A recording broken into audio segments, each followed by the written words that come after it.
Un kaka oganda mar Joluo. Un ma unyalo miya mijing'o gi teko mar dhi nyime kaka party leader mar ODM.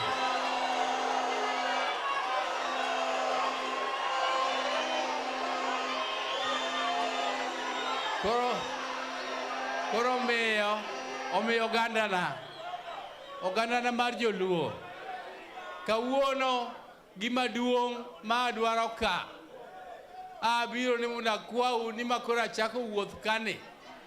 Awuotha kadhi nyime motegno ni kacha kusadoga anyosra.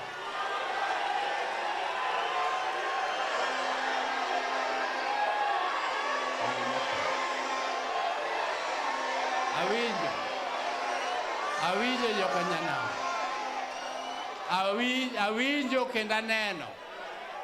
Awinjo kendo aneno kaka uparo kendo uyiena ni mondo adhi nyime. Koro an kaka jatelo maru ok anyal nyumo uwe nam. Ok anyal tero u kamarach. An ang'eyo ni jatendwa Raila nyocha nowewa ka wan e sirikal miluongo ni broad based government. To ok nowewa a broad based government gi mudho. Nowewa a broad based government ka wan gi 10 point agenda.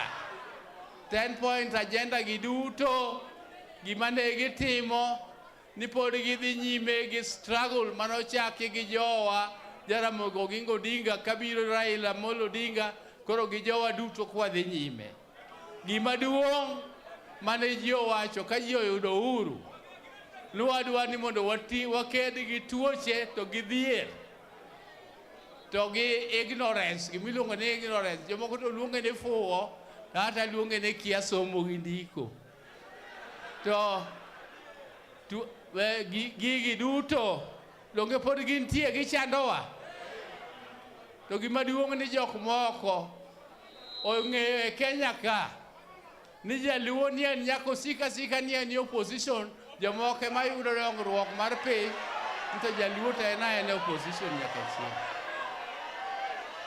Emomiyo wan gima waikrego gima duong' be ma biro penjo uka ni thuolo menyocho miya kanyocha wan Kilifi ni mondo wachaka ne nikech yiero en higa manyien ni mondo wang'iyane koni gi kocha gi kucha mondo waneane ni to ganda wani watero kanye to chama maro mar ODM ni watero kanye to ok wanyal tere kendwa bok wago mbaka gi jok moko.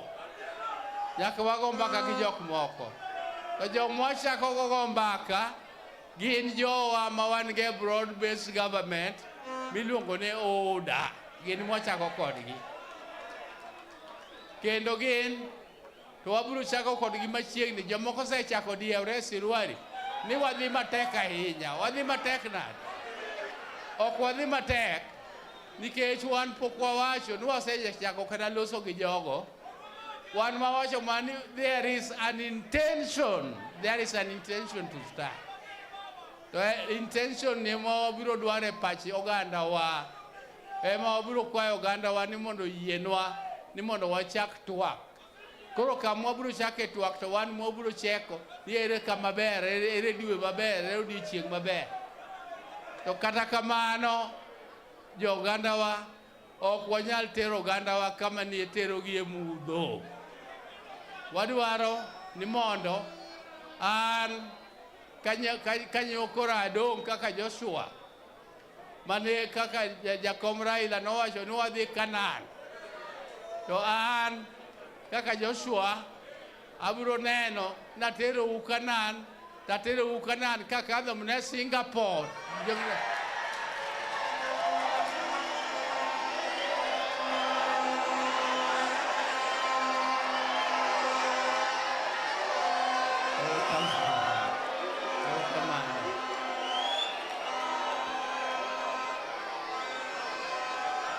To jodalo erokamano.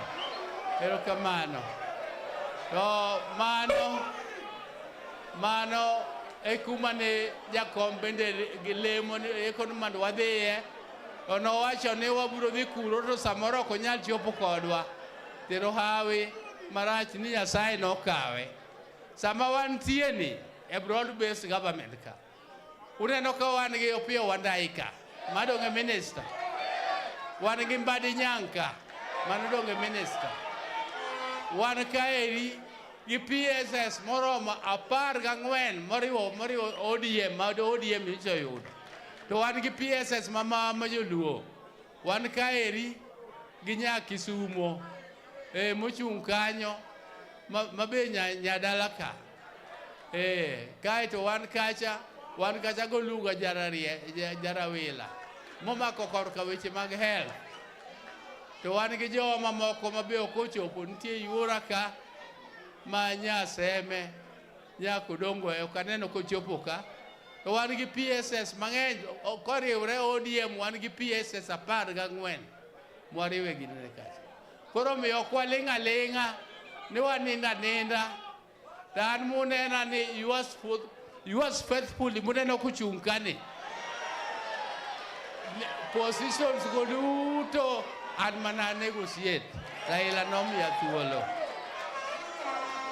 koro sani ka wadhi negotiate tadwa ni wan kwa negotiate from position of strength wadwa ni nyaka wabed motegno koro mano miyo ogandawa akwayou ni mondo kwa loso to walosa ka wacha piny kaliech to ka wago kura be wago kura kaliech nyithindwa nyaka kaw ombulu nyithiwa nyaka kaw kipande nyithiwa nyaka go kura ogandawa nyaka wago kura mago gik madongo madahero kwayou ni kwadok chien kucha to walanduru ni nyaka party marwa bed motegno to mondo mi kik wadog e ndara kendo nyaka waneni wabedo gi numbers mang'eny motegno makwagogo mbaka to wan go gandara e bang'wa mano kende Jokanyanam e gimomiyo naluongo kawuono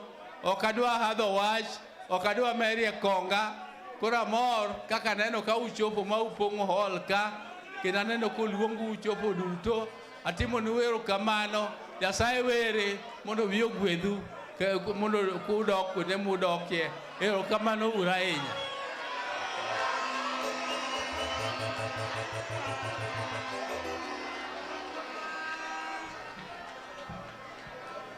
bas uwinjo kaka party leader mit uwinjo kaka party leader liw uwinjo kaka party leader riek ji adi moyie ni party leader mit kendo liw kendo riek ane gi lwetgi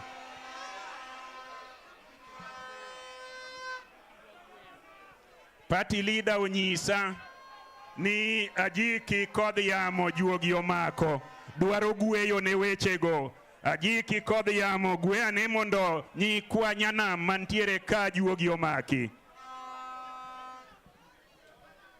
Joey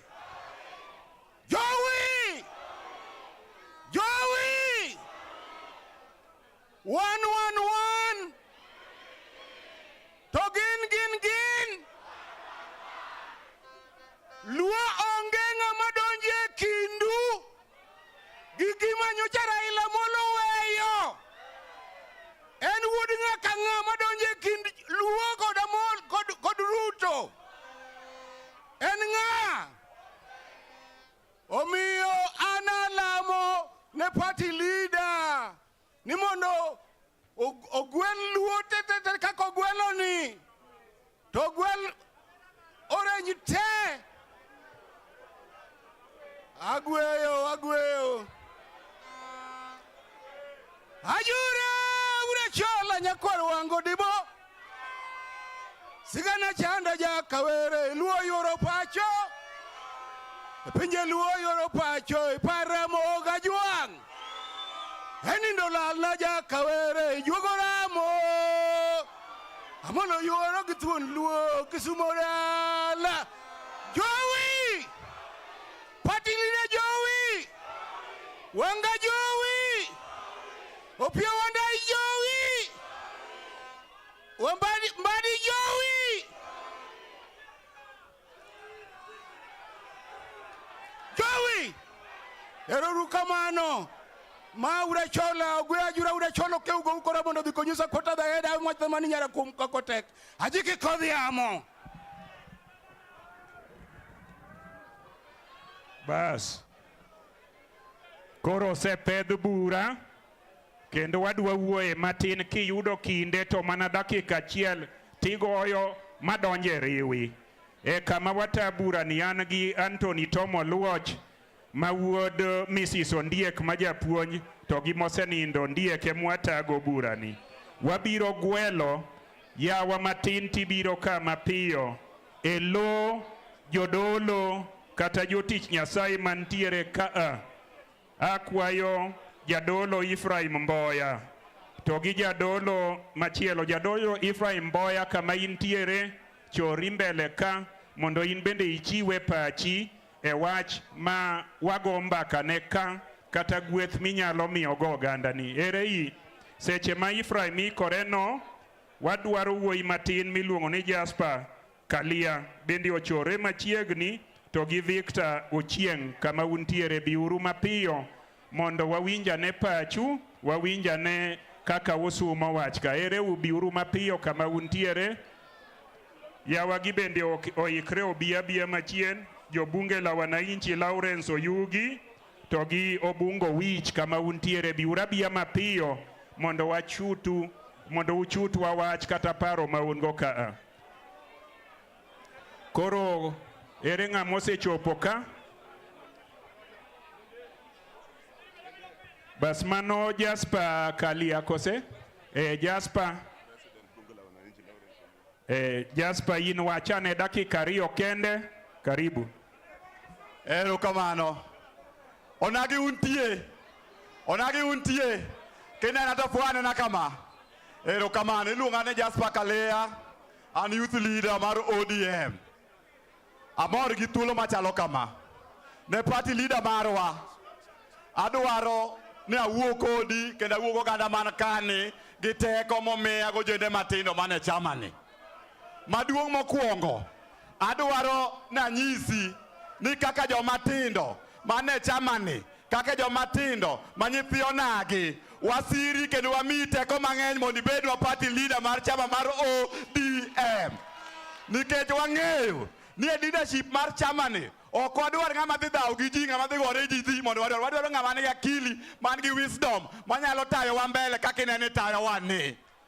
Mar ariyo, kaka oganda matindo nyocha ubedo Kilifi muloko declaration muwacho ni gigonyi thuolo mondo idhi negotiate nwa kaka chama. Adwaro na nyisi ni elo jomatindo mane chamani wambe wagonyi thuolo ni wuogi mondo idhi go mbaka goganda moko mondo ikel madongruok kaka jomatindo. To maduong' mawacho ni kendo wacho ganda mar ODM ni e mesa midhi go e mbaka no nyaka ng'ama matindo bede mondo wach gik ma jomatindo dwaro. Ok nyal wach pat jomatindo ka jomatindo onge. Mar adek tatieko, jomatindo tekrawa ni e numbers wa, to numbers wa ni e kura ma wan godo. Akwayo ganda matindo te wawuoguru ka romruo mondo waregister ure kura nikech mane mwadhi yalo godo gi joka. Dong adieri.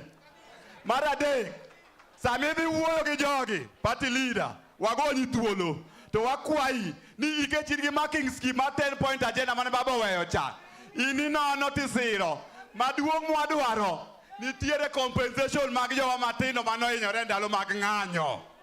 Kaka jomatindo ndalo duto te useluongowa katabu nitie kendo pok waleto udown. Wasebire ndara kendo waseng'anyo kabisa. To wakwayi ni etekreni no e compensation no jomoseng'anyo joma nohinyore make sure ni jogo be oyudo ratichgi. To wakoni kaka jomatindo negotiation oketwa sirikal to ok negotiation matero wa ndara kendo waol gi ndara. Kokamano Nyasaye mondo bed kodu kaka oganda Jokanyanam. Wuoyi matin owacho kose ok owacho? Ber kose ok ber?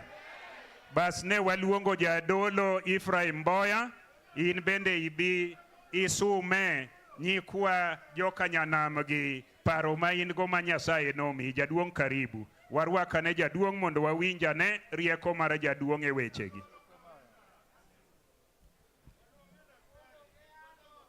Oganda Nyasaye beruru. Adwa wachonu wach achiel kende. Adwa wachonu gima no sustain Orange Democratic Party for 20 years. And the spirit okangeo judgment and mari gi Chuny. And the spirit of the fear of God mano emane kitraila. Kendo ne Nyasaye omiye giluongo ni luoro joma joti Nyasaye.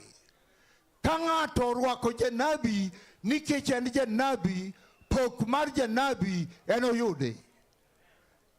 Ere kama William Abuka nitie, ting' badi malo.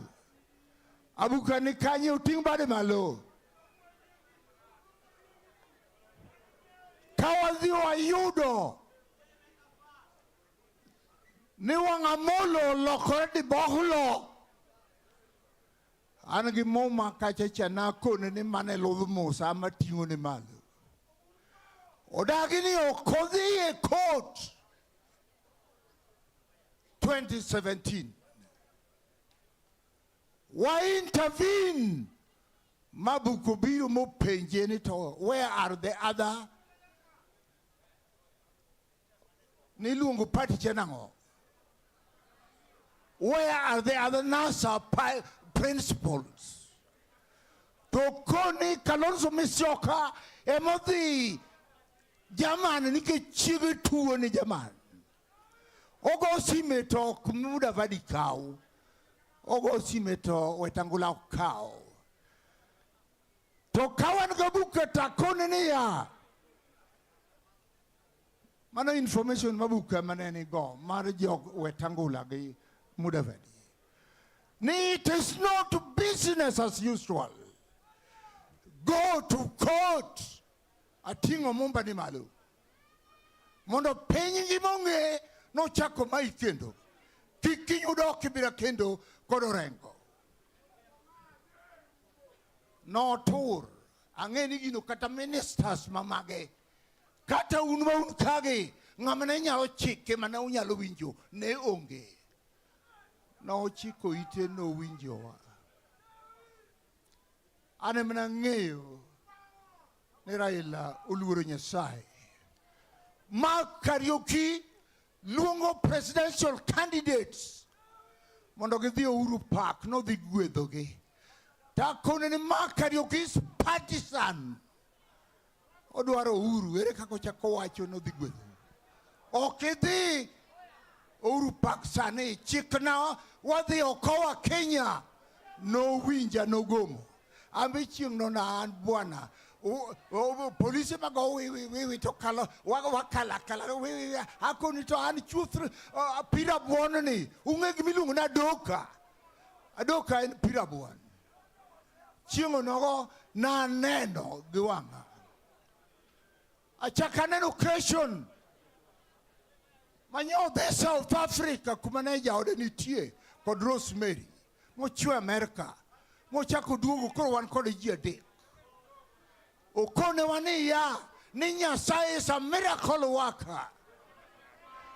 He believed God. Omiyo gimano weyo gikeyo mano weyo an gi lewani awacho ni nyaka gwedhi nikech nyocha gwedho kapod ongima.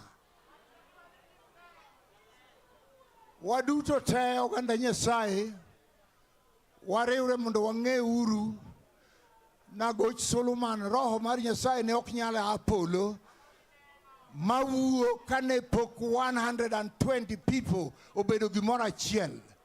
Let us be united.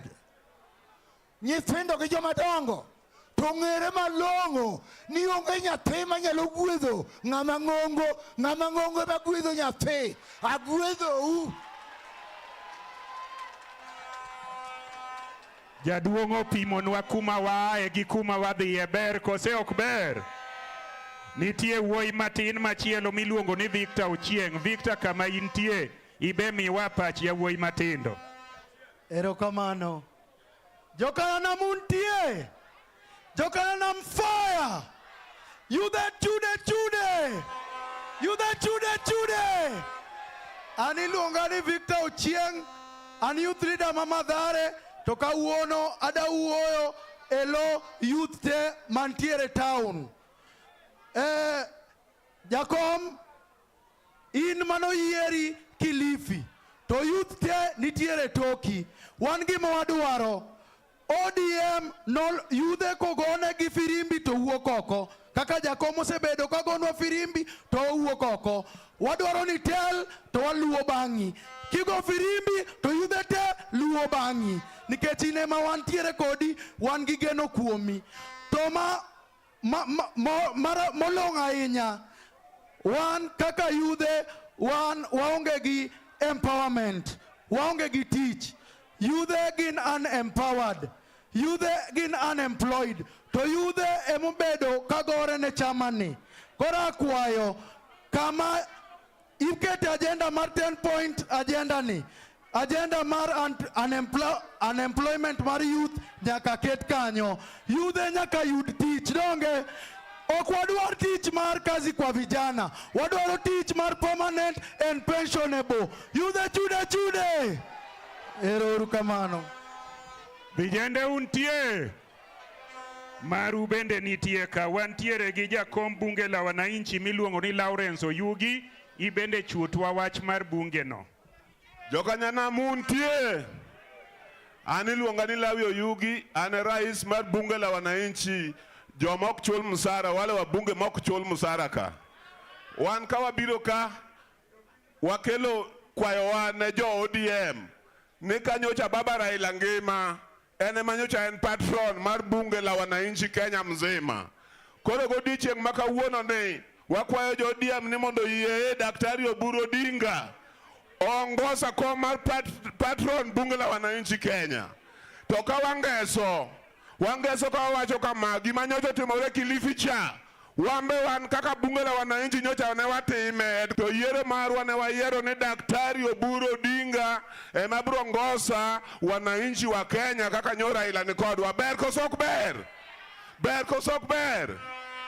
Wakwayo mogik 10-point agenda kaka bunge la wananchi gima wasebedo kwa yuagore ne oko gin joma notho kane nie yuagruok kane yuak ne baba mondo baba ka utelo. Daktari kidonjo miongoza wa kaka wang'eyo ni ne miongoza wa ng'inwa compensation mag jowa manonindo. Mogik wawacho ni ana Migori nitie kudni moro kacha madwa thagowa. Awakwayo jo ODM awuoyo kaka ja ODM bende mobedo registered. Ng'inwa uru kudni cha nikech Pindra to noa gi baba mabor. Erokamano Nyasaye mondo medu. Erokamano. Wadhi mana maneno 2017 no komorowa. To baba no to kowewa. To baba no to kowewa niya justice nyaka watimang'o wayudi. And justice delayed is justice denied. Wadwaro fight nwa sama wane broad based government ka wadwaro iwuogi president inyise wan jo Onagi 2017 nwa inyore nthindo notho, property wa vandalized, ji nong'ol, nitie jok moko mano inyore ma pod ngimagi pok oduogo sawa. Samubet kanyo tuparowa pi wang'wa nwa yuago nikech nwa achungo kinyi dhi gocho ne baba mondo baba oyud telo to nathina imitimo nade ikawe oda mbano komora. Samubet piny ang'e wuodo agwambo notho nokwang'e odhi tho oko no wewa marach but wuochene moweni ka wabdhi tielo karatas idhi ruake mbi fight nwa mwayud justice. Why that kata justice kibiro miwa compensation ok nyal duoko ngima nathi kosato kata inyuola paga beach ok nyal yudo machal gi mano tocha. Sa an agoyo erokamano, agoyo mondo kik uchak wuoge broad based government ot kachwer ok iwal mabati. Ikao gimoro akia giluongo gi chamo imuono go ot. Mona uru ot, waol gi ng'anyo mapile, waol gi hinyruok, wan mine waol gi ywak pile, gi remo machwer pile. Agonu erokamano. Owuoyo motegno kosoko wuoyo. Wadhi mbele gi mine. Aya, koro wadwa ni mondo wawinji Caroline Owidi. Then kwa kanyo tuwadhi kao PWD ma en Dibora Aluoch. Dakika chiel. Erokamano ahinya ne party leader marwa moluongo budho machalo kama. Wagoni erokamano baba. Sani ine baba wa. Wan kaka joma mine. Wabiro ni kidhi bedo pinye wach mar 10-point agenda. Midhi timo baba. To mine obed kanyo. Mondo dwa joma mine mantie grassroots uwinji. Nikeche joma mine osebede party ni to kendo wan mine maluoka. Baba wakwai gi ng'uono. Kidhi bedo midhi discuss 10-point agenda. Mine obede mesa kanyo mondo gikelwa maendeleo mag mine e grassroots kuonde mwae. Wagoyo ni erokamano. Gini tek. Dejo moko doringo mowe komni. Tuwago ni erokamano kuom yie mondo itawa kaka oganda Luo. Kiriwori gi leaders wagi te kiwuotho go kanyakla achiel kwachopo Kanan. Nyasach kwe ogwedhi, Nyasach kwe oriti, kiwuotho gi leaders wagi nyaka wachopi. To wakwayo kaka mine ni kik iwe mine chien e nying Ruoth Yesu. Erokamano aneno ka wadhi maber gi wuoyo weche motegno mag 10-point agenda. Wach compensation gi wach justice. Koro wawinjane from PWDs. Mondo wawinjane ni togin togi wacho nango. Yes, praise the Lord. Praise the Lord. Praise the Lord once more. And Debra Aluoch Ogada. Achung ne jogo modagi ng'ol. Achung ne jogo modagi ng'ol. To maduong madwa na wachni.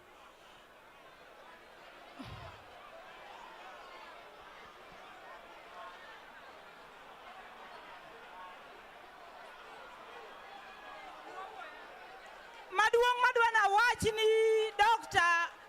Jensi Oburu Odinga. Wan kaka jogo modagi ng'ol. Wan toki te.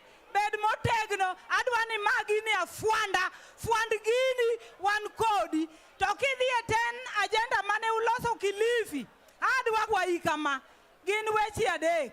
Achiel iluongo ni somo. Madhombo go wacho ni education. Achiel iluongo ni health. Madholuo wacho ni thieth. Togi jobs. Akiana luonge maber tije. Kichopo kacha. Ng'iye ni jomong'olgi. Be ginyalo bede ofise. Iluomgi gibede ofise. Mar ariyo. Nowach ni ndiko jomong'ol. Ni mondo giyudie token moro matin. To kochopo kare. Kane jogi dhi. Tiwacho niya. Ni idwaro masavia. Kora akia ni savia ni ten savia nango. Nikech aonge tienda achiel tiwacho ni okan savia. Aonge lweta achiel tiwacho ni okan savia. Aonge wang' achiel tiwacho ni okan savia. Koro okwayud gini. Koro kidhi kanyo ilasnwa.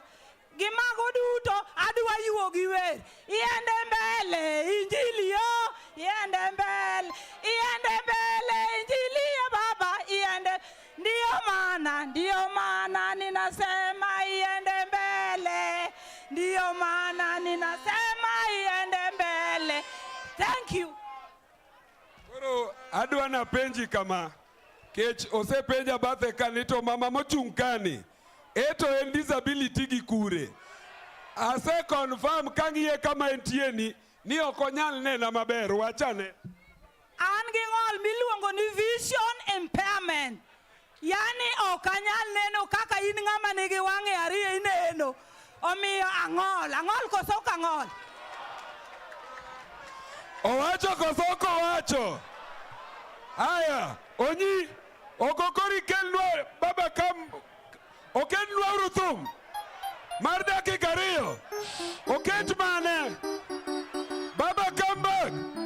Baba come home. Esechego Fred Mbaka Benene machiegni ka.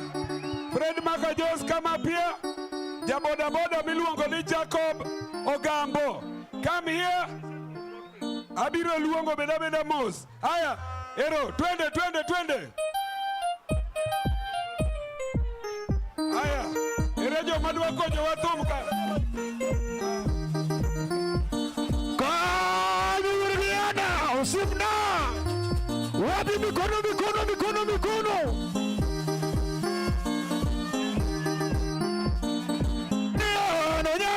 Sumanya porolak, numera jagna tomaya. Waya no bolo tega, pokona kuja. Raila pokona nwango mibimo. Kuja unyaka chuja. Na wala huonya lelo nige chumbe matendo bata. Agombo huonya lego pego ruto madomo kesoko. Toana domo kesoko. Oburu domo kesoko, Tombani domo kesoko, Wandai domo kesoko, Ojianda domo kesoko, Kaloma domo kesoko, Kalo Atani domo kesoko, Mbae domo kesoko, Onagi, William Buruto domo kesoko, Luos.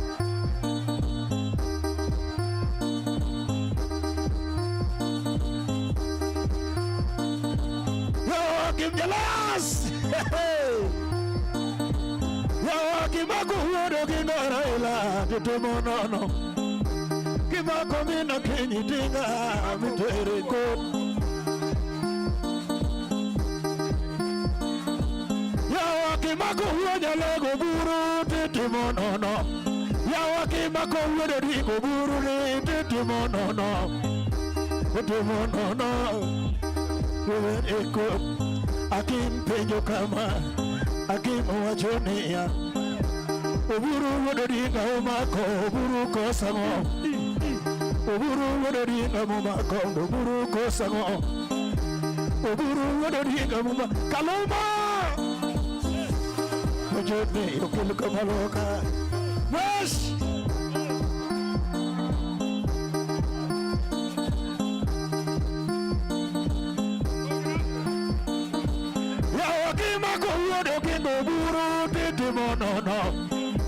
Kimako wodo kinga ni jumali tutume monono. Akim penjo kama Akim wachonia. Kipingo wodo kinga buru tete monono. Kipingo mina kinyi ya mono tete monono. Kipingo mina kinyi buru tete monono. Kipingo wodo kinga ya mono tete monono. Atadi biro baki, atadi biro nyoni, orere biro nyoni, amolo biro neni, donyango biro nyoni, donyari biro nyoni, kuja biro nyoni, to kuja biro nyoni, orere biro, oan, rukamata, Aya, asante sana. Aneno ka chama mar baba ni podo tegno. ODM. Aneno ka siprit mar baba koro chiew. Aya, koro wadwa luongo university student representative miluongo ni Remi Osotsi, kasti luwegi Fred Makajos mar MDD, alafu ka Samuel kuja hapa dakika moja. Ka Samuel Biane ka dakika chiel. 1 minute. Onagi power! Jokanyanam ria! Onagi uchiek! Onagi will! An gi nyinge luonga ni Remi Osotsi, an president mar Multimedia University of Kenya. Students te moya mbalariany kuma untiere e kan yeka mago university student leaders. Comrades power! Comrades ria! Comrades Tibim! Comrades Akchu! Oburu power! Oburu ria! Oburu Tibim! Oburu silale! La la la la! Oburu silale! Bado mapambano, mapambano, mapambano! Bado mapambano! Jokanyanam! Untie! Jokanyanam uchiek! Jokanyanam will! Ora kag university student leaders! giwacho niya party leader giora to ginyisa niya kata wuoche baba no duong kabisa kitwe mana tol gin bathi. Comrades power.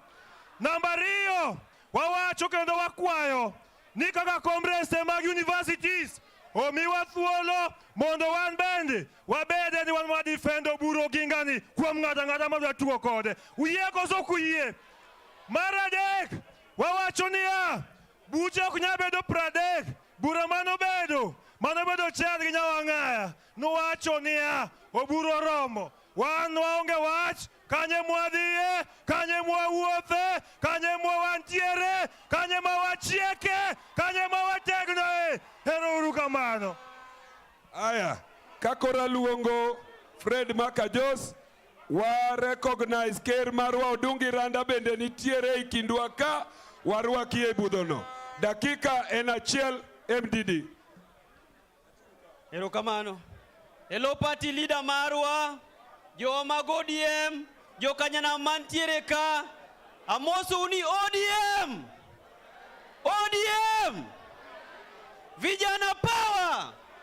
Vijana power. Ero uru kamano kabisa kuom luongo wa kawuono kaka Jokanyanam mondo waber ka. To maduong' moloyo manyaka wang'e ni wan kaka Jokanyanam odwa en otadi. 111. Wawacho maduong' kabisa ni kaka Central Committee mar ODM norado Kilifi magi wacho ni wachako negotiations. Wachak negotiations to wachaki William Samoei Ruto kaka the chairman mar UDA. To mar ariyo capacity mar negotiation wang'eyo ni Dr. Oburu nitiere godo full swing kendo en gi full capacity, en gi knowledge, en gi experience mar riwo jo ODM te to gi the community mar Joluo te e negotiations ma wadhi yudo mondo wayud kombe mang'eny. To mogik jodala wa kik wadoge ndara, wabedure i broad based kae, kik wadoge ndara. Oloyo ibed luang'ni manyalo tho e chak, kik ibed luang'ni madwa tho e chieth. Ibed luang'ni manyalo tho e chak, kik ibed luang'ni manyalo tho e chieth. Ero uru kamano, Nyasaye otelnu. Asante. Aya, wach mana nyingi kende, loruru Fred jomose wuoyo, just your name, gini koru dhi kethe. Just your name. An Bill Samson Otieno, youth leader Manyakach. Luo, landuru luo nigi mare. Sibinya imamin jaratenge nora okara chuonyo. Ni menam direo kanyam godo wono mare no duoko rombena. Migori osuna kamano rome gi wuode. Oleme godre moni luo wako min kingi. Hallelujah, Oburu nerit piny mangima. Jothurwa Jowi. Aya, nyingi kende. Erokamano. ODM. Just 2 minutes, 1 minute. Your Excellency, the party leader, Dr. Oburu, wadwano wach kama kaka young leaders ma Kisumu County. Kisumu was not represented kindly. Wan kaka Kisumu County youth, wan mosebedo kwaringe ndara, wan be mineno wakondele, wan mipimo kodwa temperature mar siasa ka ji ng'anyo Kisumu County kendo gi Kenya maduong'. Mar ariyo, I want to tell our party leader ni I've heard you kiwacho ni wan gi PS 14 e broad base mwabede wadwani that number or rise up to 25. Finally, the PS Marwa, Mar Health, Dr. Luga, we have a challenge of health. We have a challenge of SHA. Kindly, mondingis wani that SHA nyalo konyo wanadi e pinyo makawuono. As I finish, one kaigi wandai wadwani stima mondo rieny. One this time okwadwani wadoge barabara. Wadwani what we have is what we use and you add us more. Otherwise, thank you and may God bless you. Aya. Jothurwa ontie. Kwa majina ni Roslyn Alionya. Na venye nimefika leo Kisumu watu wameniita dawa ya patelo. Mimi sijui inamaanisha nini lakini nashukuru Mungu.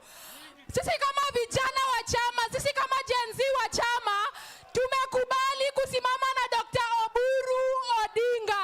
Direction tatupatia ndio yote tutafuata, kwa sababu chama haiwezi kuwa na vijana peke yake bila guidance and wisdom of the elderly. Kweli si kweli? So hivi leo kama vijana tunasimama na wewe party leader, tunasimama na chairperson na kila mtu.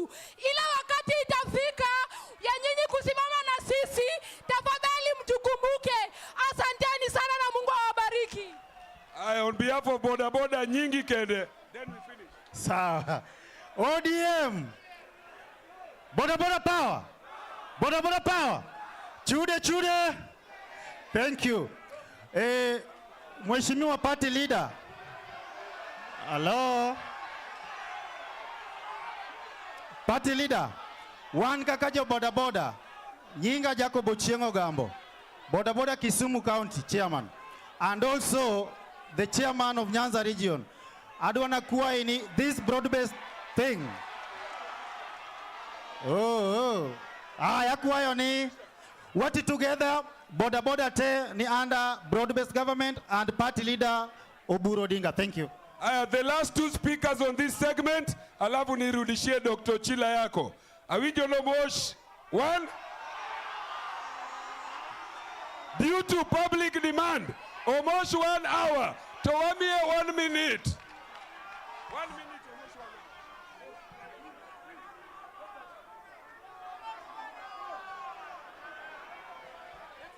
minute. Joey!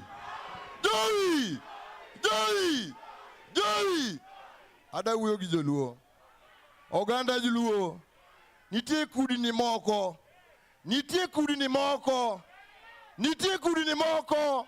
Mokro ni Jaluo dhi mbele. To wawacho ne ya. Od meru kata chwer. To manyang'o. Eri jaduong' ema nyadangi nyikwayo. Kamano. Kor wan kaka jo ODM. Wan e buo Oburu.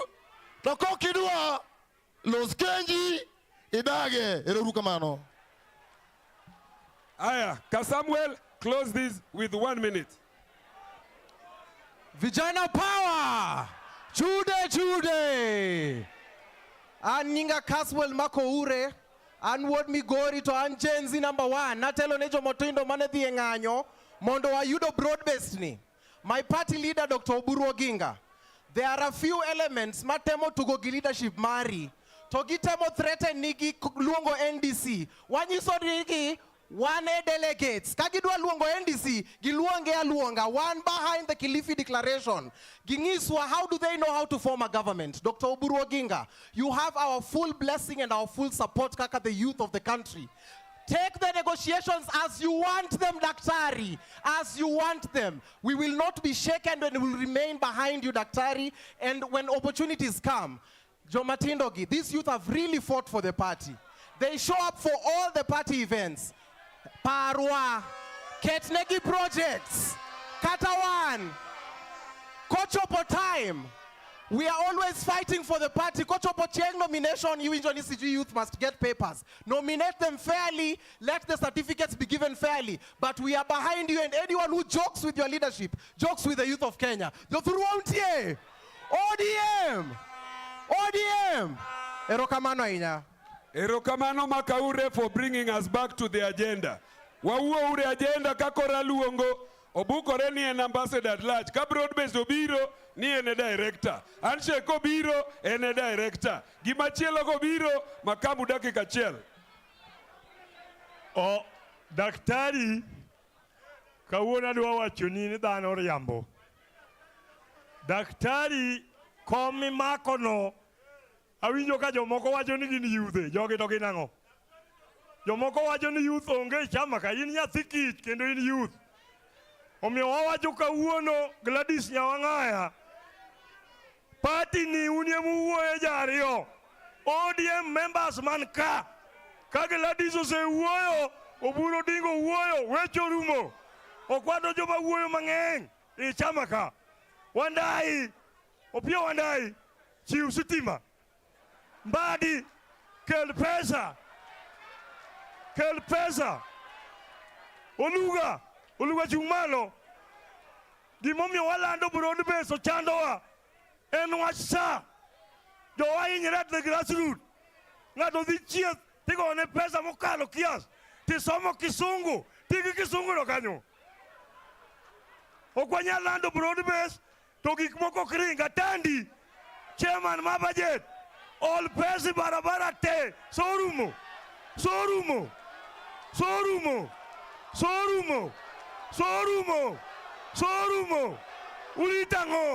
Ulitango.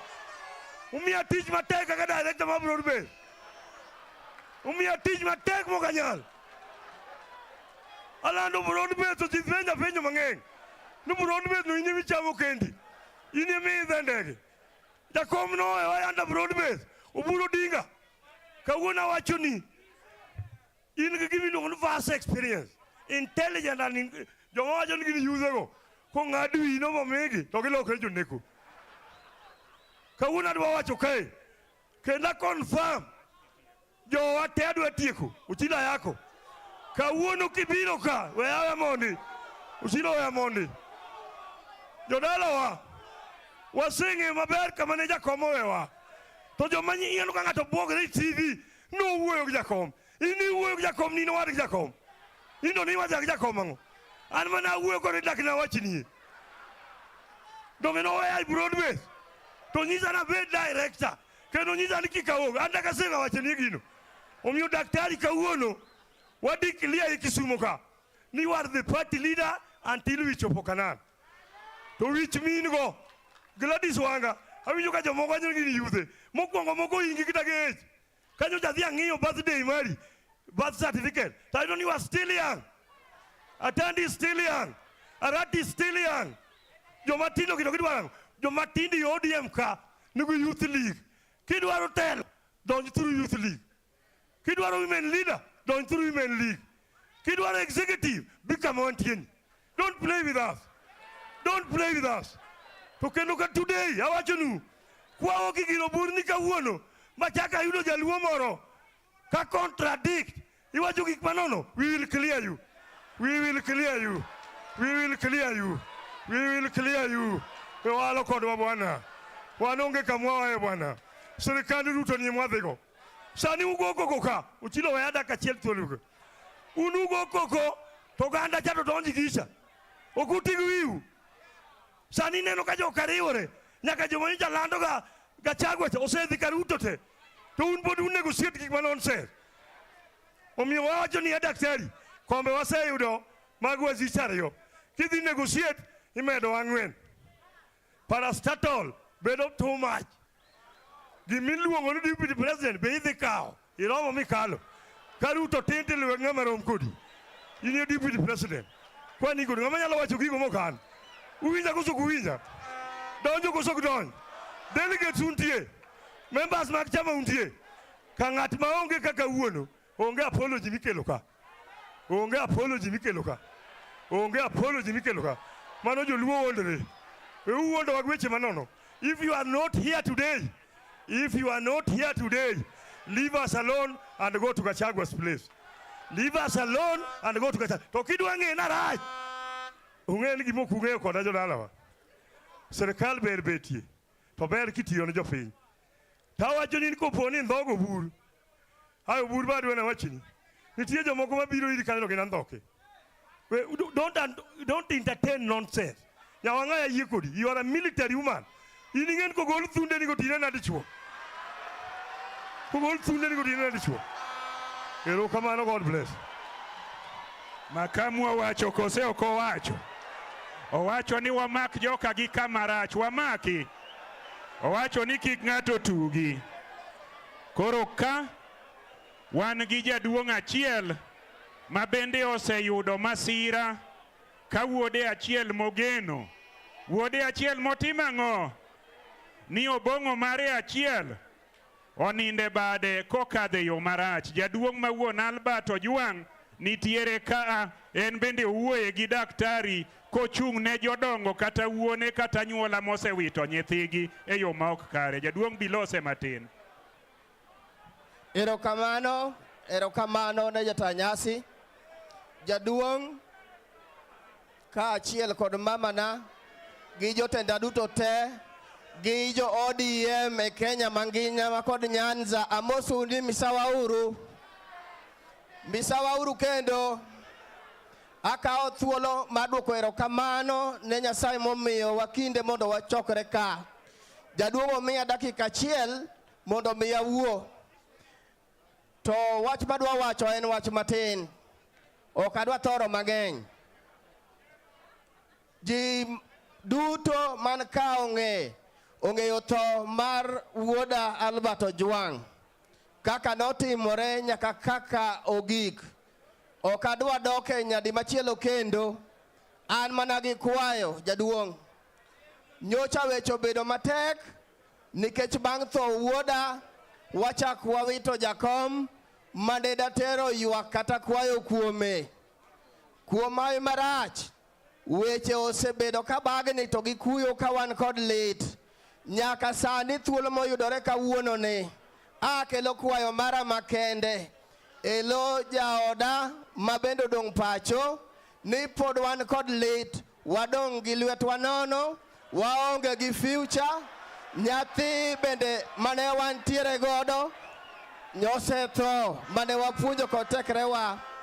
Omiyo akwayo nyaka sani ni ratiro mar nyathiwa mane sirikal okawo e lwetwa kwaneno, daber ka ratiro mare olosi mondo mi piny mangima one kama ratiro mare chope. Nikech tho mar nyathina okawa e lweta kama kaneno kendo kabedo piny. Nyathina odhigo e yo mamuol, kaeto bang'e kasedhi Nairobi tanwang'o kosenege. Jodongo nowacho ni ng'amoloyi moto kwesi Meru, en Meru emang' chakidaogo ni to minwa.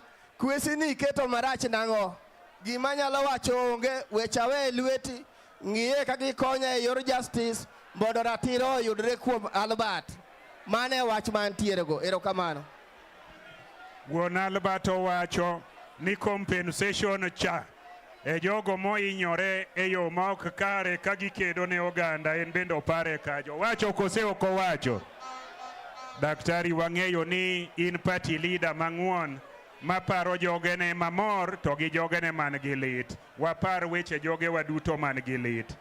Wantiere ka gi jotelo mane osebedo wabunge ma waluongo ni former members of parliament, kama untiere chunge uru mondo ufuae oganda ni ung'e ni budho ni un bende untiere ka. All former members of parliament nitiere ka. Wuod Kisumu Central fuafuaya, kik wamiyi kinde in fuafuaya nikech wan dalau. Ka nitie machielo kama intiere in be fuafuaya. Aneno ka mbunge machielo nitiere kacha machon ma former, jodonde bende nitiere kanyo. Erokamano. Aneno profesa mano in. Mano profesa. Erokamano. Koro nitiere jokombe kata board members mag parastatus ma bende manie sirikal ma broad based. Ere kuma untie? Chungane uru mondo ufuane oganda uka mondo kwadhi negotiate. Ang'eni nong'wenynu matin, idwaro nong'wenyu malach mondo oganda matindo gi be ocham. Aneno ka Nicholas Gumbo nitie kacha. Aneno ka jokombe mopogore opogore kama untiere kanyo une broad based. Muyudo no ubolo ne yau kik ochamre malo kuro kende. Eka vijende bedo mamor to mine be mor. Donge kamano? Wadhi mana nyime. Wadwa luongo professionals kata jogo machamo riek gi ei profession margi. Wanyalo gwelo ji ariyo. Na neno wuodwa ka ma iluongo ni Professor Adam Solo intie. To gi nitiere Dennis Onyango. Professor Adam Solo. Professor ning'eno ng'inyore kabisa. Kendo nitie mo profess to gi moneno. Ok mo professor, mo profess. O professor lot of knowledge. Erokamano professor. In bende professor gimoro ka ma iparo ni daktari owinjo chorwago. Erokamano, karibu. Ne party leader, cabinet ministers, governors, all protocols observed. An managiwacha ariyo ni oganda Luo ki historia. Sasa ya mawach koro ochopo. Giriure ni piny wacho. Koro samwadhi e 2027 esialaka ema piny dhi wacho. Mar ariyo en ni chakre 2002 kidonje weche siasa nyaka inwang'ie gimiluongo ni coalition. Coalition onya bedo ne en chama maduong' ma chama moko ni e iye kaka NAK ma 2002 mana Raila go Kibaki tosha.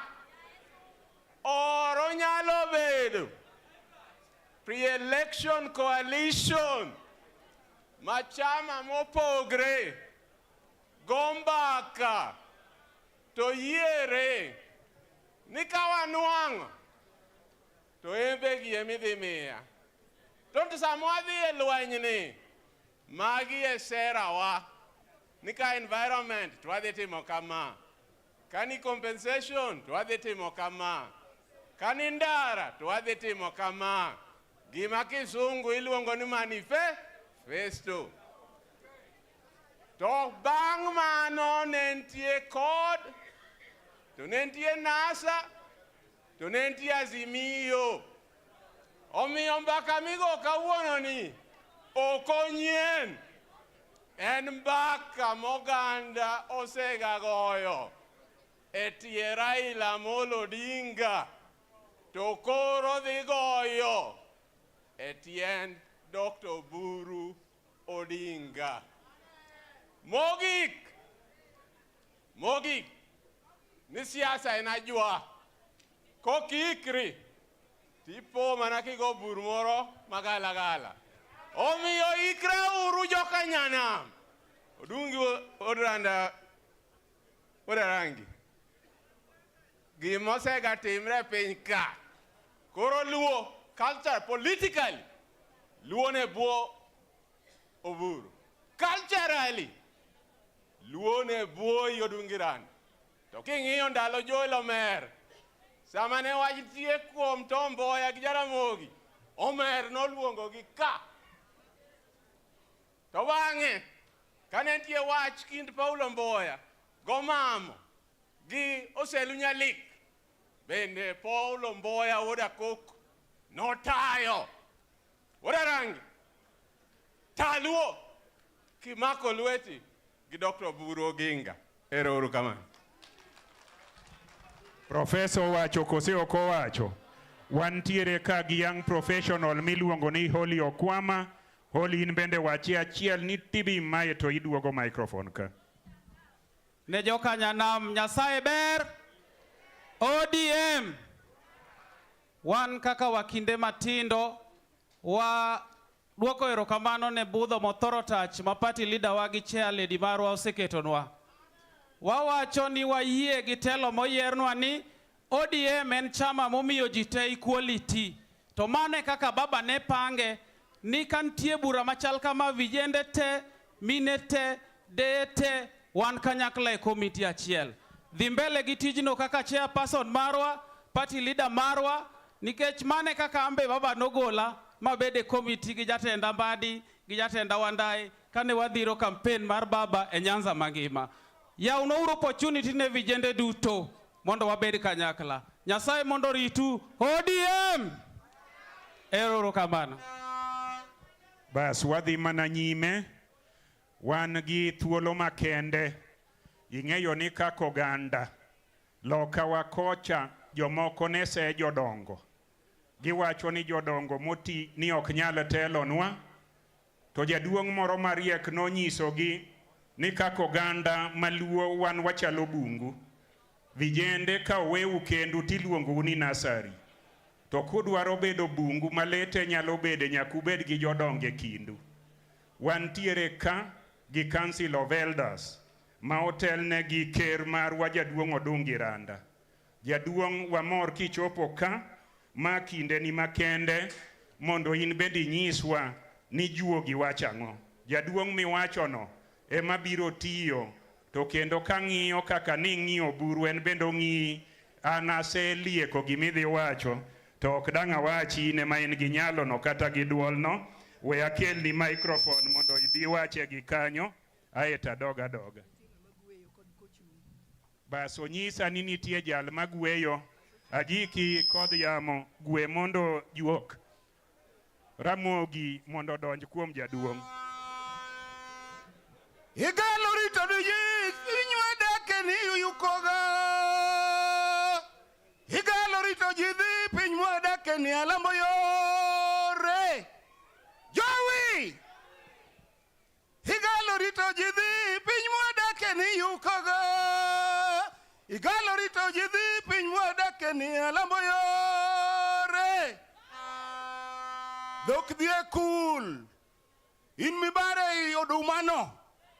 In dhia dhia nyaka kuro. Mbadi gini jo nika. To pia wandai nika. To nyikal nika. Igalo rito jidhi pinywa dake ni yukoga. Owili maklut. Igalo rito jidhi pinywa dake ni alambo yore. Odungi Randa. Range.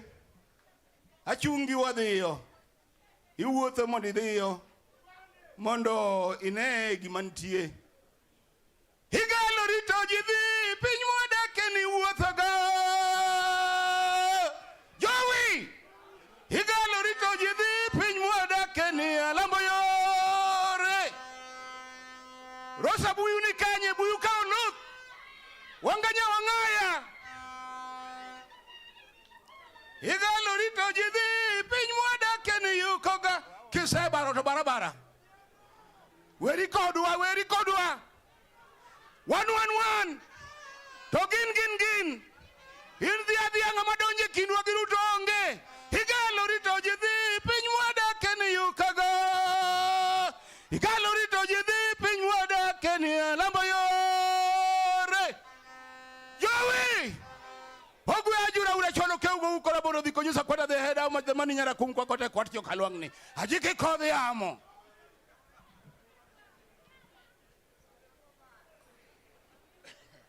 Erokamano oganda Jokanyanam.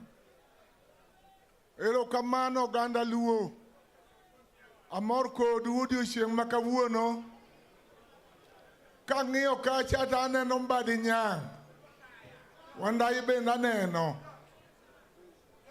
Oburu nyathi kich bende nyima ka. Nyawang'a erokamano nyara. Oganda Luo. Oganda Luo miau itu. Joluo untie. Adwa wachonu kama. Kaka ker mar oganda Luo. Adwa wuoyo kodu kuom dakika manok ahinya. Tadwa wachonu mondo uchiki tu gik madwa wachonu. An ne ok anyal monde pap kaka ker. Josiasa mamondo. Ker nyaka bi bangi, omiyo abiro bang'u. Omiyo kik uweni ne ok adwa biro. Nyoro jo wan gi Dr. Nyikal. Nyarani nogo na simu. To kata kamano denda ne lit. Adhi ka Dr. Tedo kayudo. Adhi ka Dr. Cheko kayudo. Adok Tedo kayudo. Kata sadi poko thiedha. To ka nenda ukama. Tasebedo mangima. Koro adwa wachonu kama. Dho wasungu to ndiko ni leaders come and go. Jotelo biro kendo dhiyo. To madwa wachonu ni eri. Chiku itu malong'o. Kata weche ng'eny kamano. To chik itu malong'o. Akwayo jaduong' Nikolao Gumbo. Uda sembo. Gumbo. Bet piny osiepna. Awacho du kama. Joluo awachi. Jokanyanam awachi. Mokwongo ka jogasete ni ka mondo kaw maler gima dwa wacho. Awacho niya, akwayo jaluo kamoro amora ma jaluo nitie mondo joluo riwre. Akwa riwruok mar oganda luo. Akwa joluo mondo riwre. Joma ni ka gibe ugo koko. Akwa joluo mondo riwre. To giriwre gi begi moro achiel ka ging'iyo kama ng'atgi kama party leader margi nitie. Joluo wija. Jokanyanam untie.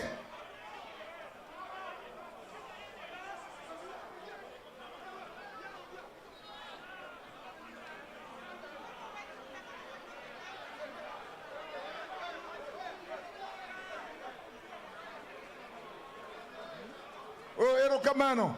Be piny.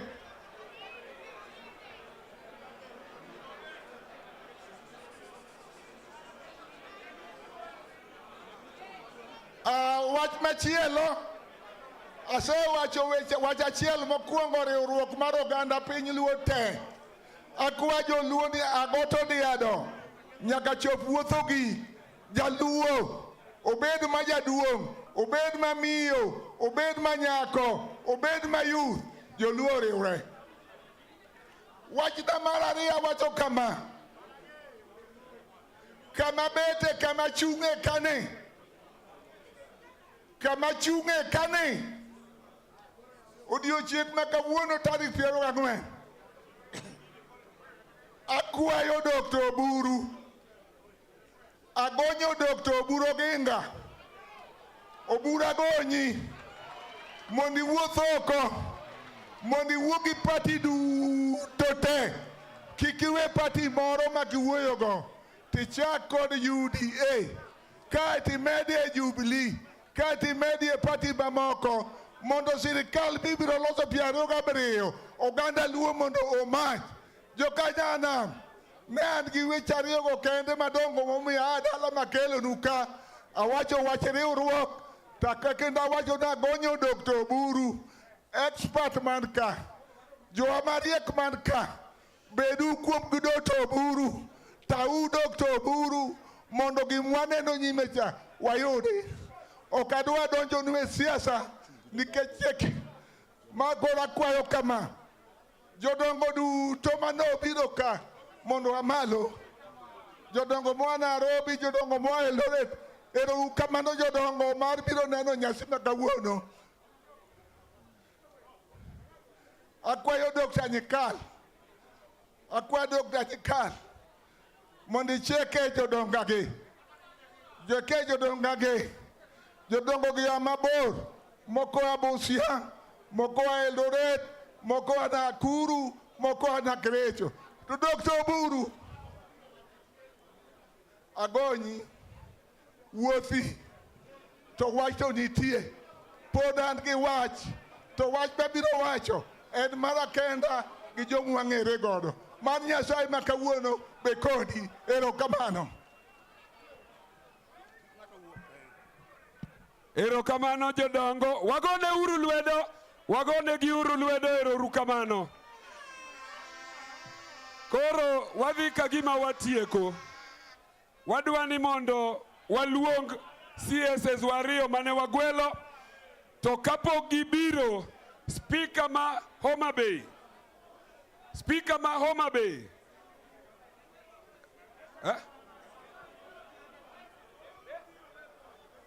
Aya Speaker ma Kisumu. Please step forward. Iwuo kwa niaba ya all the speakers to recognize gi. After that we will call CS Opio Wandai, then Oluong Honorable Mbadi, then wachakwa duogo kuom wabunge to watieko. Erokamano. Dakika achiel, introduce the others. Erokamano. Erokamano kwa speakers stand biru malo kadichiel. Just come, all of you. All the speakers biru malo kadichiel. Biru malo kadichiel. Speaker ma Nairobi, ma Homa Bay, ma Migori, kod ma Siaya. Abiro introduce themselves 1 minute each. Very fast. Mokwongo akwayo MCS ma Kisumu, chunguru kama untie. All the MCS ma Kisumu. All the MCS ma Kisumu. Bas, MCS ma Kisumu nentie kate. Kendo awachane daktari. Wanyocha wasebedo gi kokas marwa. Ma wayie ni wantie toki. Kendo wayie ni mondo dhi mbele education. Uyie go MCS. Wach manya chando wanyanya achiel. Nye wawuoron to wadhi Singapore to Kanan pok wachopo. Disaid wako penjore ni wadhi Kanan to waluwo Singapore. Dongo wach kanye maler. Ni Kanan wadhi to waluwo kanye Singapore. Kwa niaba mag MCS abiyo Seth Kanga 1 minute. Aya Jokanyanam oye! Jokanyanam oye! Wachen achiel. Anjo moko ng'eya iluonga ni Seth Ochieng Kanga aka Aduinyang. An MCA Market Milimani Ward kacha. Kenyan chairman mar ODM Kisumu ka. Kenyan vice chairman mar ODM Kisumu County. Kenyan majority whip. Awacho kama under the leadership of Dr. Oburu Odinga. Aneno jotelo ka, wajumbe ka, waziri ka, experts ka, kachiel gi MCS. Wan kaka Jokanyanam. Wan kaka Jokanyanam. Wan kaka Jokanyanam. Wan e tok Dr. Oburu Odinga. Kendo wadwa bedo gimoro achiel. Ei Kisumu ka. An manjawan sauti mar Raila Amolo Odinga. Koro sani MCS wate ni tok Oburu Odinga. Kisumu te obed jachama, obed leader mora mora, obed Mbogi oye. Wan e tok Dr. Oburu Oginga. Kendo mano kwa negotiate. Omiyo kaka wabedo kani daktari, wan e toki, wadhi supporti, wadhi umore kuomi, kendo wadhi thoe gini. Ero kamano Jokanyanam. Ero kamano miyo Speaker ma Homa Bay 1 minute. Ero kamano party leader. Ani luonga ni Polycarp Okombo, Speaker ma Homa Bay. MCS mowuok Homa Bay to gi majority leader chunga mondo ufwane ji. Ero kamano gibiro in very large numbers. Wach achiel kende bas kora dhi mbele. Kisungu moro wacho niya, a young man can walk very fast, but it is the elders that knows the road. Joma tindo nyalo reto mawuoth kabisa magidhi mbele. To kagi chopo mbele, to giyudo ni yo gi kia. Ni jaduong' elders emong'eyo monego lu. Uwinjo maler ka daktari owacho ni wadhi Kanan kumane baba onyisowa ni wabiro dhiye. To osenyisowa ni kwadhi Kanan, yo maler en mana kwaluwo Singapore. Jata party leader telnwa terwa Kanan. Ero kamano. MCS ma Migori Migori chungade urumalo. MCS ma Migori te Migori oe. Ero kamano niluonga ni Christopher Rusana. Waduto kaka jo Migori jaduong' party leader wading'e ikamen yaka weno. Ero kamano. Jokanyanam muntie. Wan ka gi members mag county assembly mowuok e piny mar Nairobi. Kotel ne gi speaker ma Nairobi, members mag Nairobi County Assembly. Tafadhali wan ka gi members mag county assembly ma Nairobi. Ero kamano. Jokanyanam. Report ma Nairobi kuom weche ariyo kende. Wan ka kaka jo Luo to kendo wan ka kaka jo ODM. Nitiere link moro maneno ka wich wil godo ka. Ni ODM kaka chama. Nitiere gi administration. Kotel ne gi executive director marwa Odiwuoro Ng'wen. Wago ni ero kamano kuom steer chama e direction makare. Ero kamano Nyasaye mondo gwedhi. Mar ariyo wan gi chairman mar chama miluongo ni Honorable Her Excellency Gladys Wanga. Mama Nyasaye mondo mi teko mondo itelne ODM. Party leader marwa Oburu Odinga, wan kaka jo Nairobi, jo ODM ma Nairobi, jo Luo ma Nairobi, wan bangi thugul. Erokamano Nyasaye mondo telni mondo chopwa giko. Erokamano. Erokamano amiyo Speaker Masiaya. Aya, ne party leader marwa, majo moko ng'iyo gi hike, wan wang'iye gi rieko mare, gi horuok mare, gi jakom mar chama marwa, maja moko ng'iyo jenda mare, wan wang'iyo viga mare, kod rieko mare, jo chama duto man ka okwe uru. Adwa kawo thuolo ni mondo recognize MCS Masiaya kama nitie chung'ane uru malo, MCS mag joka baba.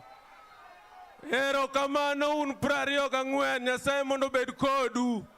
Ok ang'eyo ka samoro jasia moro wang' oyud thuolo. Sirikand orengo governor, waziche mantie kae chung'ane uru malo kod CEOs duto, mondo wang'e nu represent county. Erokamano. Nikech sa koro thin, adwa mana ni mondo wawinjre an tij kao duond ji.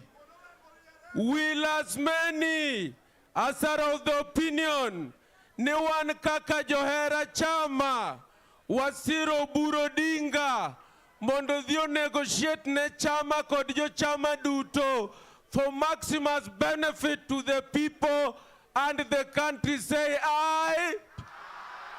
And will as many as of a contrary opinion say nay? The ayes have it. Daktari is approved.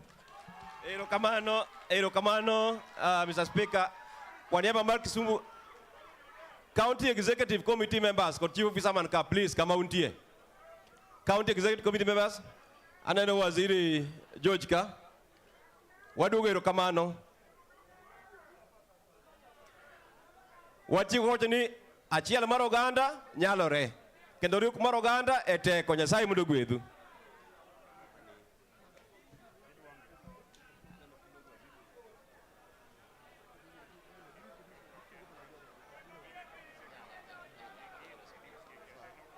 Jokanyanam untie. Tinge ubado ka untiere. Erokamano ahinya ne party leader marwa achung' mana dakika matin mondo anyisi ni jotich mag sirikal mar gwenge bende nikodi ka kendo gichung' ka.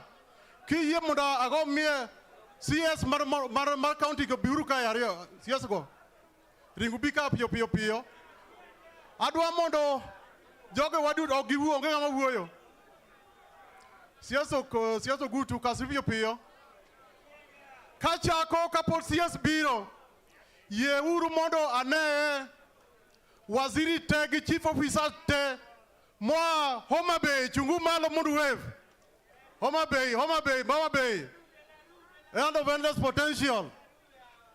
Koro, you introduce your Migori. Just the CC members, Migori, chief officers, just wave. Anilungane Oscar Olema. Thank you. Party leader, CSS, Excellency Governors, on behalf of the Kisumu County Executive, we declare our full support. One Joe Lueti, Erokamano. My name is George Okongo, the CCM for Finance in Kisumu, for the County Secretary. Party leader, all protocols served. Joseph Ogut is my name, County Secretary Siaya. Wasiri in full party leader, in Wodua. Josia chunguru buting badu kama untiere. Daka neno, daka untiere. Koro party leader ma duonda jotich mag sirikal magwenge. Ni waluo bangi, one food soda magi, policies muketo wan wabiro implement, omiyo one code Nyasaye ogwedhi wambiteko. Giwacho koseo giwacho, ber koseo kuber. Ane aneno ka fuane uru kama untiere, fuane uru, wadhi maber.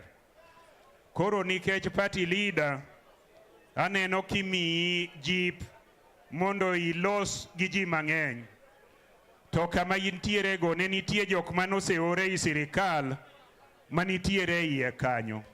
Wantiere ka gi James Opiyo ma wuod Wandai to gi John Badi ma wuod Ng'ong'o. Adwa gwele James Opiyo ma wuod Wandai ni to pimnwa gima nie iye kocha dakika 2. Obi kose kiko obi. Udwa no enynu matin kose kiko enynu. Opiyo enyane matin mondi meny gi macha eto wang'eane ni piny dhi nade. Karibu. Aya, party leader. All protocol observed. ODM. An mokwongo adwaro mondariura gi jogo mosewuoyo te e wach mar siro Dr. Oburu Oginga. Mokwongo kaka jatend party mar ODM, to mar ariyo kaka jatend oganda ma joluo e weche mag siasa, to mar adek bende adwa siro puoth ma Dr. Oburu mondo otelnwa e negotiations gi party machielo. To mar ariyo adwaro mondo kik waondre. Waonjore uru. Kik waondre uru. Sama wachopeni odong' higa achiel gi dweche karibu 6 kende to wadhi e yiero. Yiero mar higa ma 2027 ipango sani ok kiny. Ipango sani.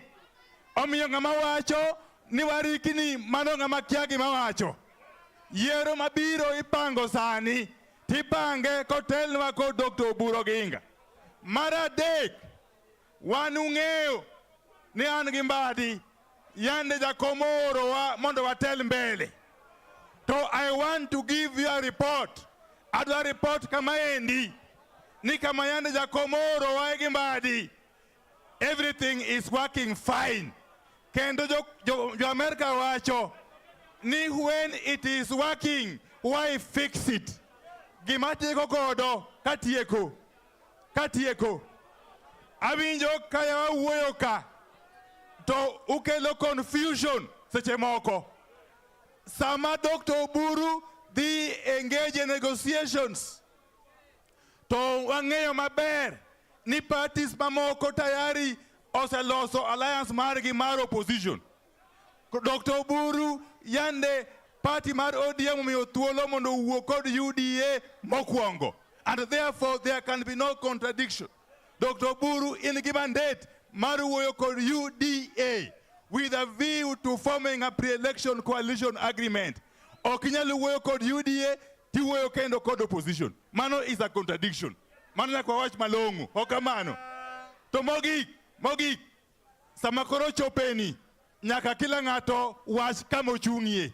Wondruok wae uru. Either in kodwa or ionge kodwa. Ok kamano. Jadi moyie gi wachno. Yes, correct. Either in kodwa behind Oburu or ionge kodwa. To kionge kodwa tiyie duogo mondo joinwa, fine. To kidagi duogo joinwa bende also fine.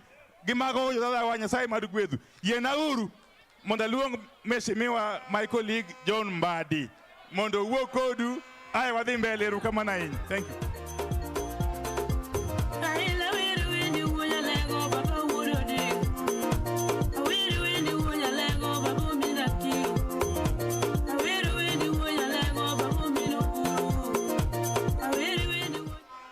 Aya. Jokanyanam oi! Jokanyanam oi! Party leader marwa Dr. Oburu Oginga kaachiel gi jotelo mamoko mag party, chairman nika gi viongozi mamoko, wan gi governors waka to gi jotendwa motelo ne council of elders mag joluo kotelnegi gi ker. Kawuono joma nie dhotgi kweuru matin. Adwa wacho weche matin. Kachung' ka winjo agenda mokete mbelewa. Agenda ma wan go kawuono ok en ni wapuodho Oburu Oginga mondo obed party leader mar ODM. Oburu Odinga osebedo party leader mar ODM kaluwore gi chik mar party masetelo negi kaka jakom higni 11. Party mar ODM kobedo gi vacancy to National Executive Committee bedo piny to yiero ng'ama bede komno kojolo. Kae tipuodhe gi National Governing Council ema puodho to koro bede kom gi siandane 2. Mago nyocha osetimore ma party mar ODM en gi jatende miluongo ni party leader ma en Oburu Odinga. Ma ka ok idwa luore to mokwongo ichayo chama mar ODM to kendo ichayo oganda Luo to in bichari kendi wuon nikech ok ing'eyo kama piny dhiye. Aparo ni wiyi omoko kamoro. Onge piny ni e piny ma wantiere ni onge jatelo mabedo maonge gi makosa ne. Onge dhano maonge gi kasoro. Kata mana jatendwa manyowa luoro kendo nyomiyowa direction. Wan wajoma chiegni kode nitiende kasoro manyowa neno. To mago nyowa uma nikech oganda koganda kata ubed jomoran kako wino misiani no nene. Kata duran manade to nyaka bedie ng'ama telo nu nikech kata rombe nigi jatendgi. Adwa wacho wachna mogik. Awinjo ka ji wacho ni wadwago mbaka gi joma moko mondo walos sirkal mabiro 2027. An bende yie. Tawinjo ka jowa wacho ni wawuogi UDA to wawuogi Jubilee to wawuogi joma moko sawa.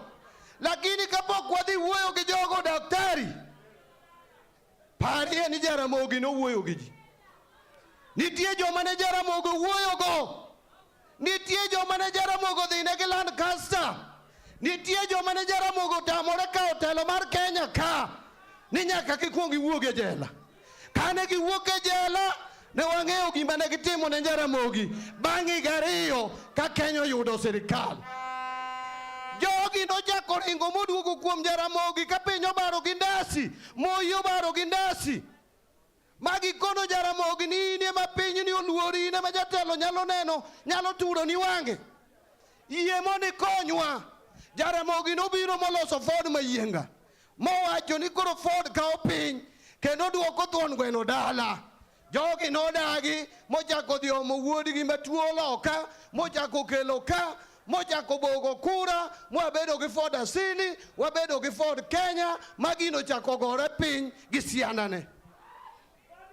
Joka achiel ni owadu mar Raila Amolo Odinga ochako nonanana kodgi mowacho ni mokadho wawe mondo wang'i mbele. Mochako wacho ni Kibaki tosha, mokampene Kibaki kobede wheelbarrow.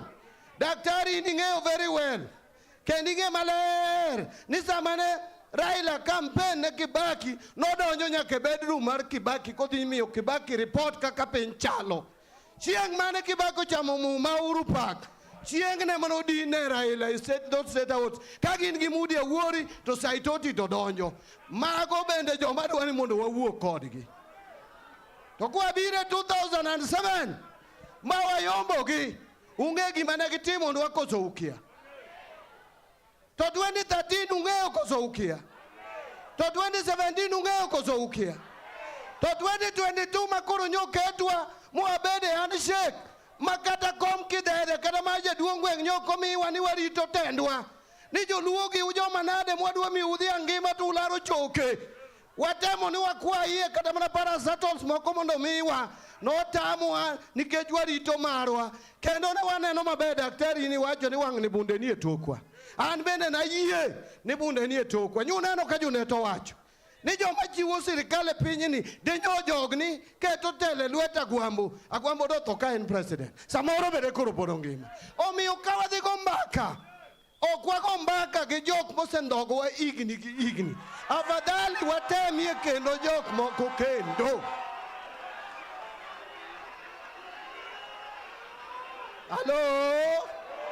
Halo? Ana Diego kawacho nu Uganda. Daktari, nyocha winjo ka jowa moko ka wan kod bura. Wan gi Nyawang'aya ni, wan gi Wandai, wan goduoro ng'wen. Jomoko wacho ne daktari ni bede kom gi sianda ni ariyo. To nakwero gi ni daktari osebede kom gi sianda ni ariyo. En tijwa wan ema nyaka koro wasir daktari wabed ne mise motegno. Omiyo josiasa mobedo ka, weuru mana wacho ni daktari na party leader marwa. Jopiny omiyo mandate, dogure gwengeu, ukon jopiny ni wan kaka oganda Luo. Nyaka wabed bang' daktari, en ema Nyasaye omiyo wago, en ema oritowa, en ema oterowa Kanan, yo moluwo, en ema nyaka omiwa.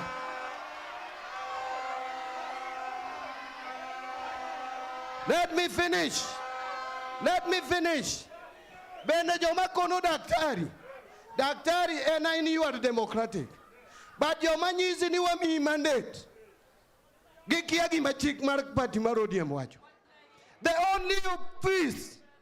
only person who is allowed by our constitution to negotiate any alliance and coalition building without asking anybody is the party leader. And therefore you have the mandate of the party until that day that God has determined that you will lead this party. May God bless you, Ogandawa. We are together, we are united. Jomago koko beogo koko, wan wangeo kama wadhe. Ero kamano, mano John Badi Ng'ong'o, aluonge ni Dabal. Koro, waomo kagima watieko, wan gi dakika 20 kende to wawuok ka. Koro adwani mondo aluong Dr. Nyikal obika mar mondo mi o recognize wajumbe manitie, to achiel kende pa county biro wuoyo. Daktari, please recognize the former MPs wan god ariyo ka. To seche mobiro ni, ang'eyo ni nase recognize ED mar chama wa mar ODM, Odi Wuoro Ng'wen, chung'ane kendo mondo ifwane jopiny ene morito nwa chama mar ODM. Erokamano. Ne party leader wa, jotendwa ma jodongo, jotelo moyier duto, jothurwa, amoso uno kwe uru, okwe kendo. Wan kaka jomoyier, jotelo moyier e piny Luo, nyo wasebet e betwa miluongo ni duol. Manyo wasewacho gigi duto miyo kwa bi wacho mang'eny. Ji achiel kende wabiro loso. Wachako gi mjumbe mar Arieda Otiende Amolo.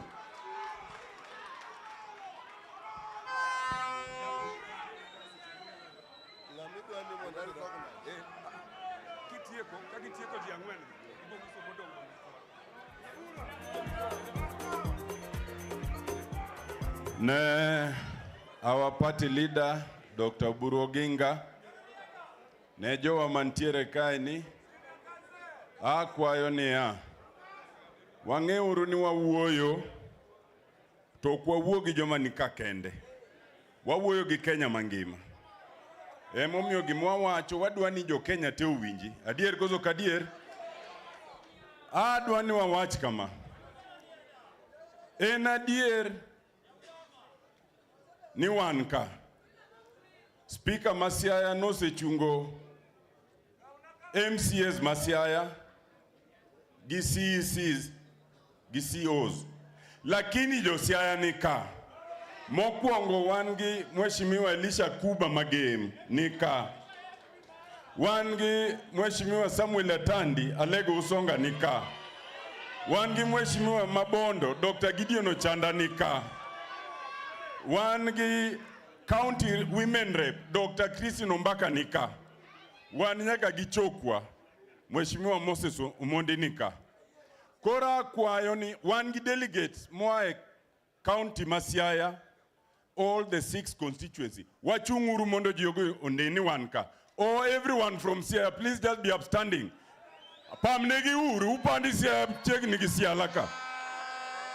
Siaya nitie kozok nitie. Ero uru kamano. Wan kaka jo Siaya, hello. Oluonga na wuoyo niaba mar Siaya, kenda bro wuoyo. Lakini jomoko kuom wilga ni e chama ka be an gi lemo. Uwacho mana nyawa ng'aya andu wi wil koda. To anu tiende kamole ane jalup jakom. Hello? Kodi hero kodi kihero podane jalup jakom mar ODM. Awacho koso kawacho.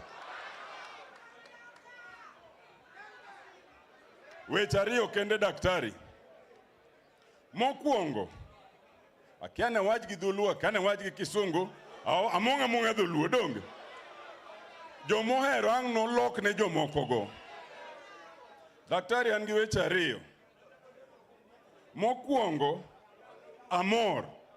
Kenda amor kabisa. Chien kacha an kenda an mane wacho ga gimiluongo ni structured negotiation. Sani, daktari kitelonwa jomobiro kate oyie ni wadhie structured negotiation. To nyaka wadhie. Hallelujah. Ki wacho ni structured negotiation okochuno ni pingo. No.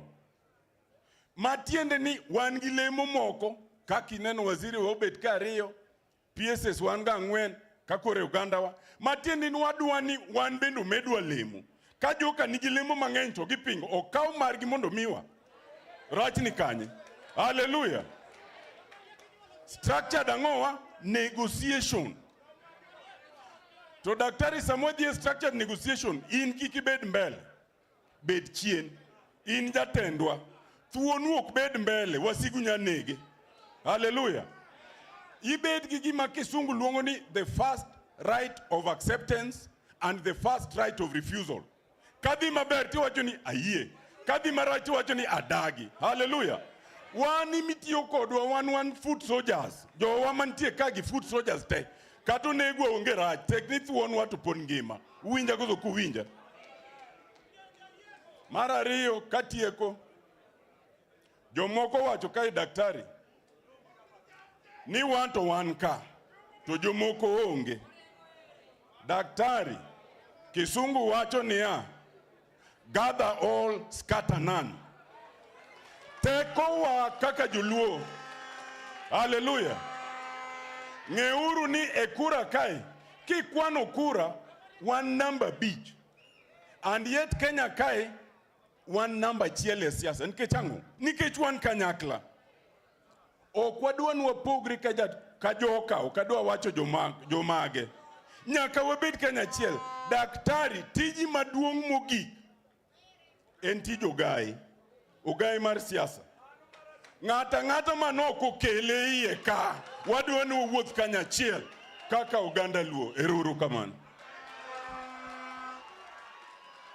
Aya.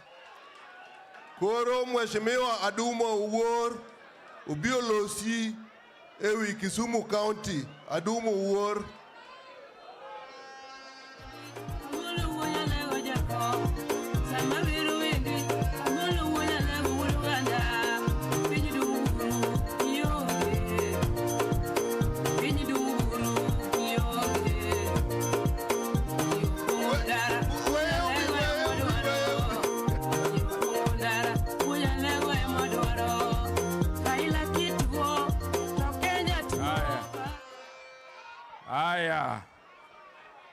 Aya wuoth to bor madhiyo e polo, jonyao yweyo gidok e timbe piny, yor Sayun to onge kar yweyo.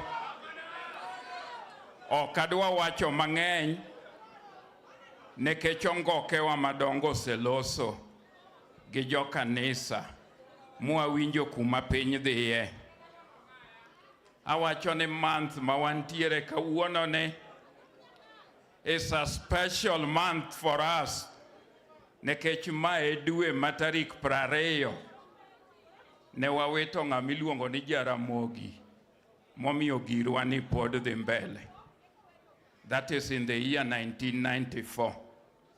And I'm glad kabedo ka ni we have 2 key people who still have the institutional memory and carry the spirit of Jaramogi Oginga Odinga, and that is Ker Odungiranda, who until the day he became Ker was Raila's personal assistant in Jaramogi's office.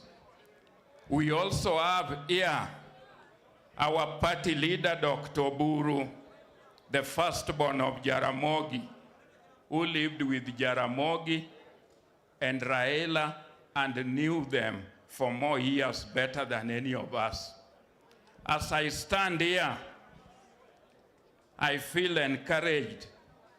Kabiro kako luong bura ni Kisumo, taneno some of the veterans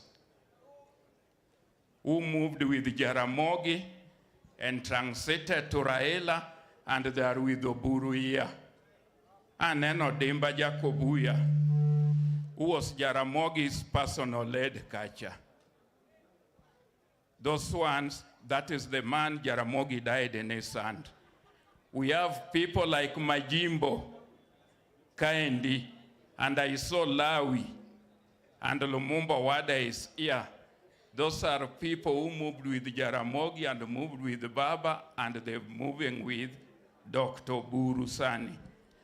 Where we are now, history repeats itself.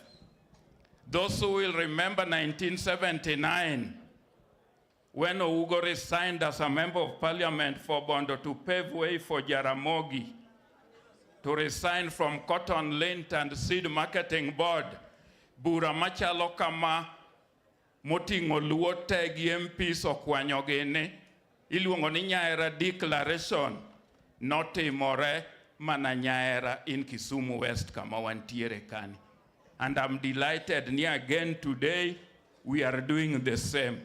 So I want to recognize those people who have walked the journey. I saw Ko Nyango Radiero Biroka, I said we must get a seat for him. Because many people do not understand the history. The same way Dr. Oburu never nominated himself to be the party leader of ODM, Juogiemano Loso, is the same way Raila Amolo Odinga did not want to be our leader. And I would recognize you for that, Radier. You know the story. With Fred Adoda, the late Ochola Jananga, Isaiah Onyango is there in Kisumu. Kode bondo muloso gejakom. So anamor kwa biroka, because gima important in unity maroganda marwa. I want to thank the leaders Magwa, Makisumu, and we are united in supporting Dr. Oburu Oginga. I want to thank our Senator, Professor Tom Ojienda. I want to thank Nyakewa. They had been introduced, Dr. Oron. And Adwaro Nanyisi, Dr. Oron Nitiere Kanyo. I also want to thank our colleague from Nyando, Jared Okelo, Katakonge ka for some reason, Toange kako chung kodwa. And I also thank Wood Migori Sala Okech for the support, which you are also giving the party. So we must walk a united journey.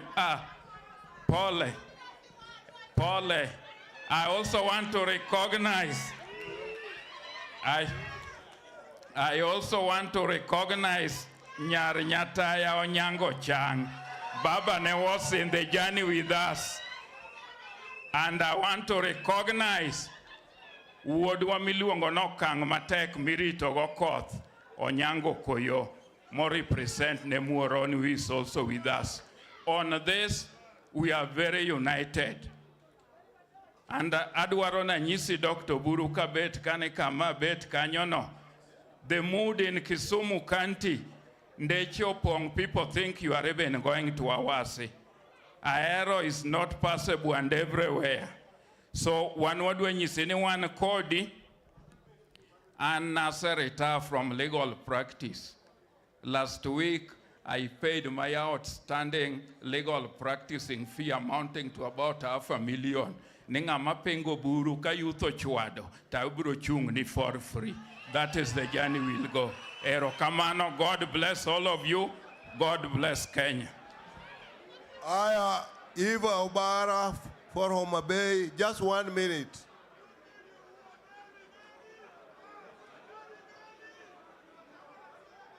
Just 1 minute, Eva. Melibiro. Nyikwa Onagi, Nyikwa Jokanyanam, mine kod wuone, ojende kod jodongo, yawuowi kod nyiri, okweuru.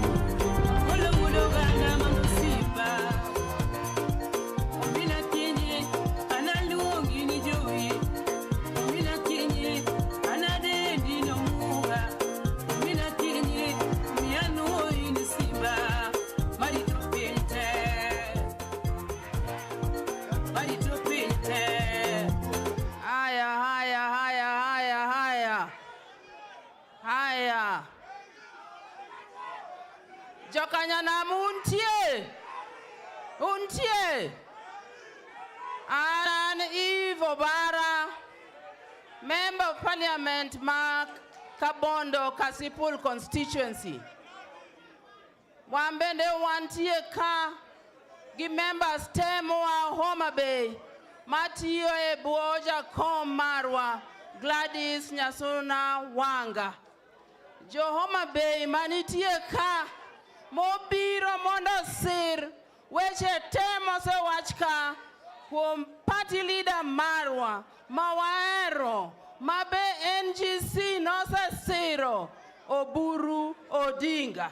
Jo Homa Bay manitie ka chunguru malo, mondo jo pinyone, washaki wajumbe, erokamano, mago MCS ma Homa Bay oe, Homa Bay oe.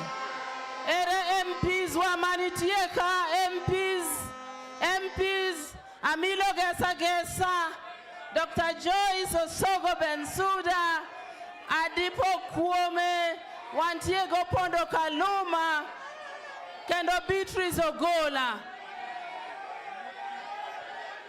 Oh, Wantie Kagi, Dr. Lillian Gogo, Kendo Wangi Ward Chief. Wantie Kagi Senator Marwa, Moses Kajwang. Oh, Wantie Kaendi Gichogo, Mailuangoni, Void Were, Erokamano. Jodalawa, wacho weche mang'eny to onge tiende.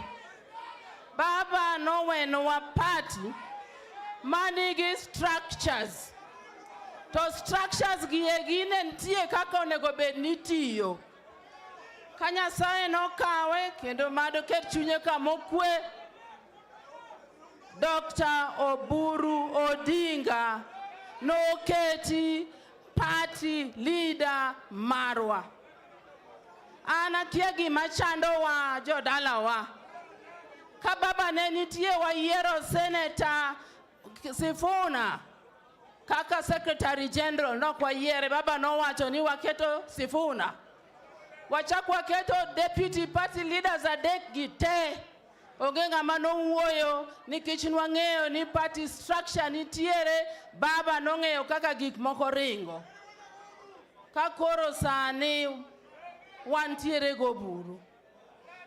Jodala wakik wachak wawuok ka kwa wacho wach moro kendo ni wan ni party leader wa opogore gi ma wantie go ka. Kendo nyak wachiw luor makende ne party wa kendo kako ganda wuoyo mang'eny onge tiende. Gik mane jatendwa morito pesa mano wacho kate no na rate nwa kaka wuodhni osebedo. To gik mano wacho go no wach ka en kende mo wacho ko wuok kuome. Gigi baba no ngiso wa maler kaka no se wuothni kaka jok mano go e piny ne nitiere ma wachopo kama koro ne wantiere broad based government. Ma ok en gimi chaki wuoye jodala wa.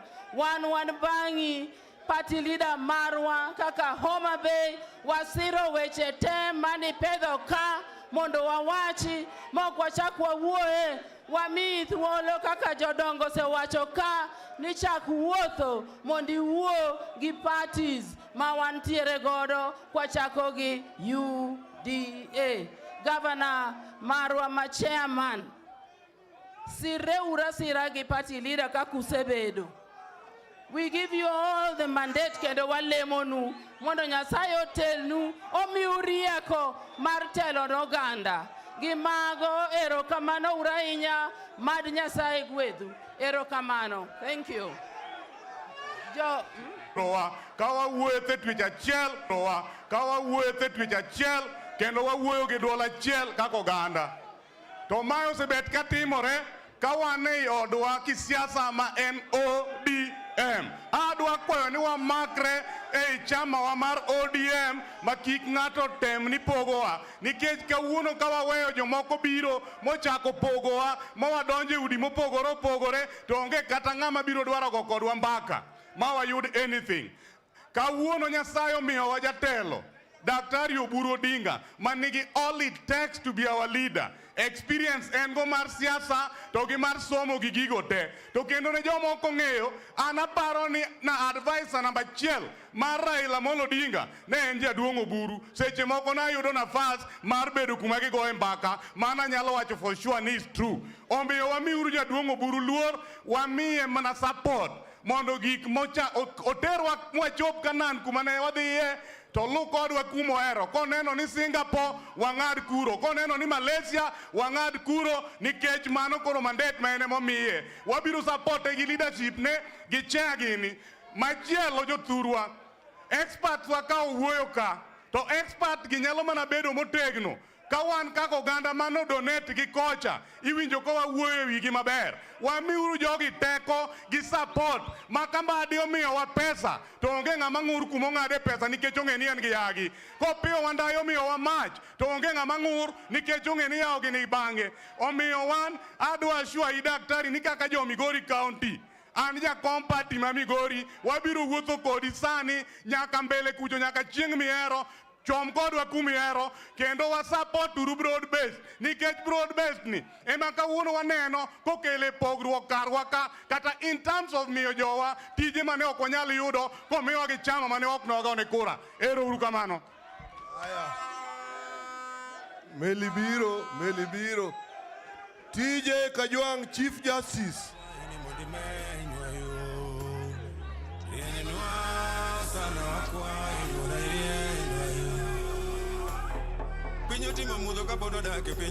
Kamano. Aya ng'ad thum.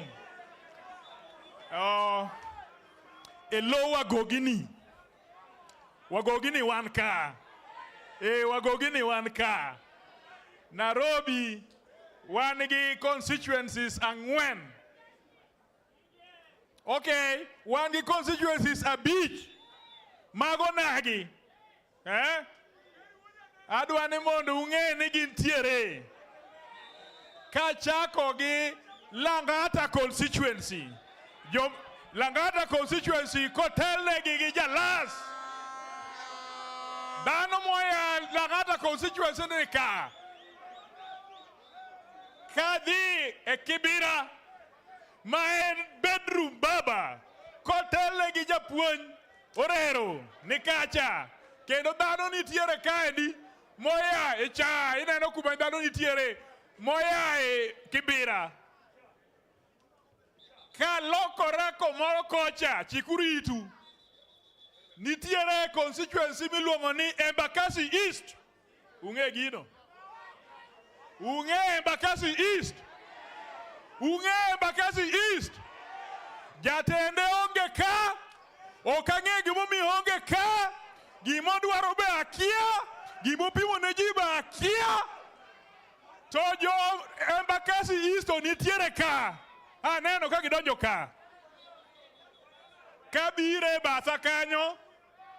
Wan gi kamiluongo ni Mathare constituency. Manu neno ka bi jumbe baka ndiye moloso nyasi ni endi. Miluongo ni Anthony Oluoch wuod Kisumo. Kato koridonje Ruaraka. Igara. Echa koro Langata hoy! Ruaraka hoy! Party leader. Topic to en Mbaka Jokanyanam. Thuonde wach mwado wacho kawuono. Use wacho te. Be anyisu ni wuoyo bang' ka jok ma ongirore osego mbaka. Tek miwuoro. To nyaka ng'inyra mitayud kamoro ma an bende anduse. Party leader. Ng'ato wacho, kenda paro ni John Bade mowacho. Ine wase dhiali e bura mane wachiko ma regular e party. Ma ok buch party. E buch party manoluongi ma regular. Ne ibedo proposed, kendo ni bedo seconded, kendo nwa vote in, ma an truth yours faithfully, na mi muma mi chamo. Kendo ni chamo nyaka kat kaisum.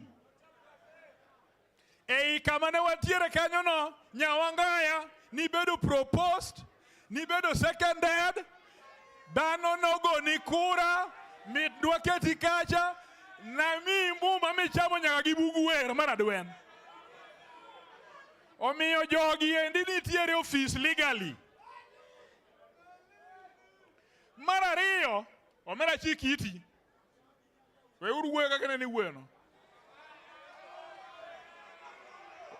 ODM oi! Chikiti nitiere katiba moro kae ni mar ODM ikia. Be ing'e ni katiba wacho mar ODM ni party leader a presidential candidate. Menge mano. Be ing'e mano. Omiyo sama party leader telo nwa a negotiation. Wan gi party candidate. Wan gi presidential candidate. Mangat ma wacho wach mar vice deputy president cha. Ma ya chane ni wacha kade pokisomo kacha. To kise somo kacha. Koro presidential candidate will gi presidential candidate. Koro gi pimore. Ka gi winjore to gi yudo kaka gi donje. Oki winjo kamano. Aya. Koro wapimni machielo mabe pok wacho ka. Riwruok ber mar pre-election pact moloyo post. Kisungu no akeni bu winje. Nikech kichope post to koro ng'at chande oseyudo akwadhane moseyudo gigene ok ochulo ni nyaka odewi. Oma ka kisungu ni teka pimo maler. Iwinjo ng'at cha koro kodich kodi onyalo timo gimodwaro. Mane momiyo ineno ka wan e sirkal mar akwaya makoro wantiere ni. Ineno ka koro waoro experts kacha to wakwano mana lith lwet wachiel ariyo adek. To ok inyal kwano mang'eny nikech isayo ok itiyo ne. En puodho mane ok ipuro. To kitimo pri to koro ipango ni namba achiel timna kama, namba ariyo miya macha, namba adek be miya nyako cha. Adhigo sani. Koro pre-election irito gi miluongo ni numbers. Nuona kanyo ni numbers. Ko kidhi e yiero ma ok ubedo gi as many members of parliament in your coalition. Ok ijal rito that pre-election. Nikech ang'e time nade, ang'e tere court mane, ang'e chwade kanye kodagi. To kopo ni un gi majority in that party. Chakre okinyi mar that coalition nyaka watieki en a negotiation era. Ichiego okinyi nyaka ipar. Iwuotho nyaka ipar. Omiyo kata wawuoyo. Adwa kelo wach moro kama pok awinjo. Nyaka itim gimiluongo ni Linda ground. Mondo wabed gi ODM. Aneno ka jomoko nitiere kacha makoro ringo ka diek. Maringo ka diek moko gik wachomo. Iweyo constituency mari ikawo gi jauda katika of negotiation. Wadwaro ni mondo wate mar ODM mane Raila weyo ka ODM obed jo ODM kendo wamedi jomiluongo ni MCS obed jo ODM kendo wamedi. Koro sani endi kidhi dala bed king'e ni ilinda ground. Itimo ang'o? Linda ground. Iti bango. Kiny wadhi Kisii mondo wadhi Linda ground. Okamano. Koro watieki ajuoga. Juogi omaka mar wagogi ni. Koro watieki ka wajo kama. Party leader. Togi chair mar party. Togi un duto ma un jokombe mag party. Wamiyo uthuolo. Un gi the competence. Un gi the valor, un gi the diligence mar negotiate kodwa gigi endi. To ka kwayudo, Nyasaye achiel kwayudo, anadhi adhiya kanano akadhi lugo Singapore, aluwo Australia cha donge bedhi Singapore, donge bedhi kanan. Analuwo Australia. Ajuoga, era uru kamano. Thank you very much. May God bless you. Aya. Jomigori ywak ni oko wach nying gi wacha nying wajumbe. Erokamano oversight. Jo Migori mani ka ungeni Migori mabor mogikia ka uchunge malo ane jo delegates mo Migori fwae urugi kanjo Migori jo Migori erokamano. Wajumbe mo wuok Migori chunge urumalo. Aya wan kai gi mheshimiwa Tomo Dege fwane jogi kendo wan gi mheshimiwa Fatuma Full and Half Network Fatuma karibu sana wan gi mheshimiwa Paul Abuor Paul karibu wan gi mheshimiwa Francis Peter Masara wan tie gi wan gi Sala pokinyisa ni dwarango Sala nitie kama no wuod Migori motegno kabisa nitie ja Migori maweyo Sala ja Migori motegno ero uru kamano.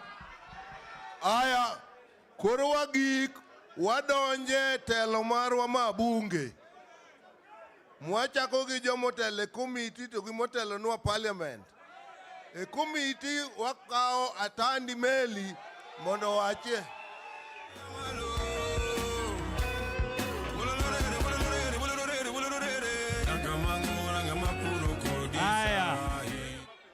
Aya Jokanyanam yaure uru. Aya mosa uru kama jodalawa.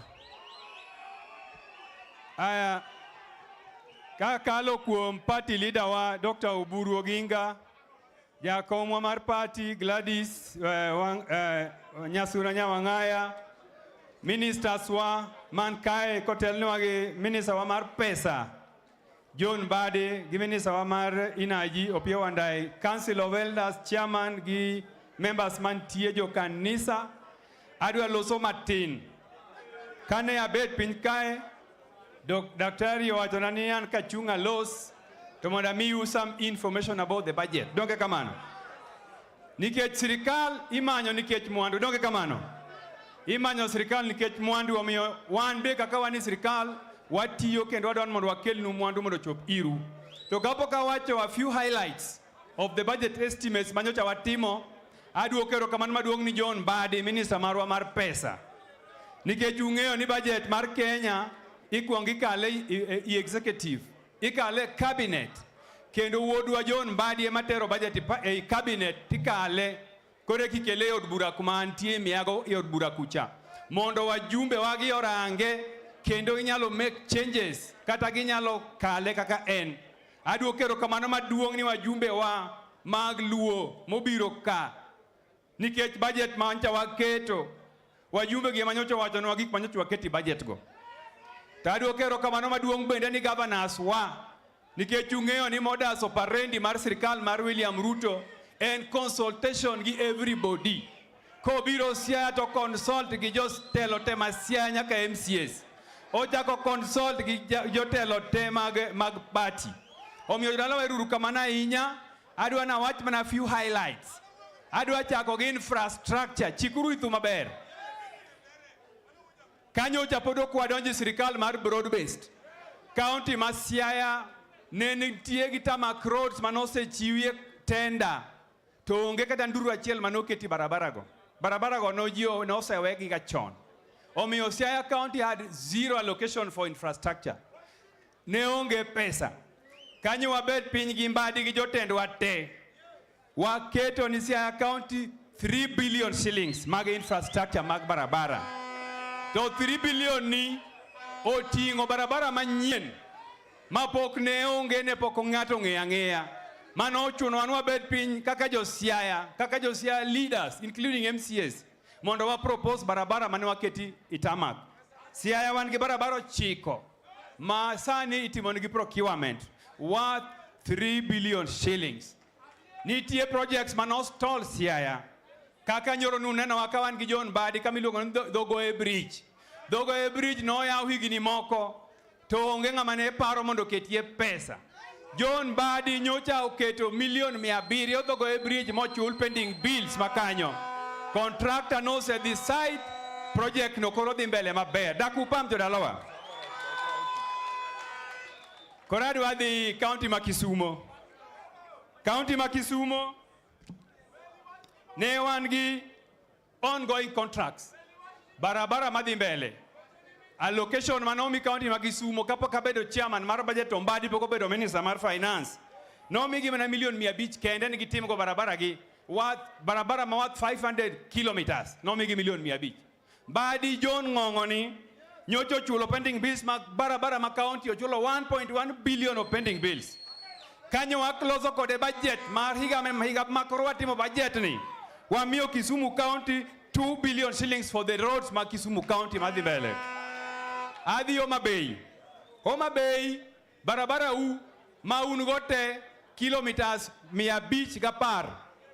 No mi umana million 800 kende mandu los go barabara undalo mane poro kwa donje serikal.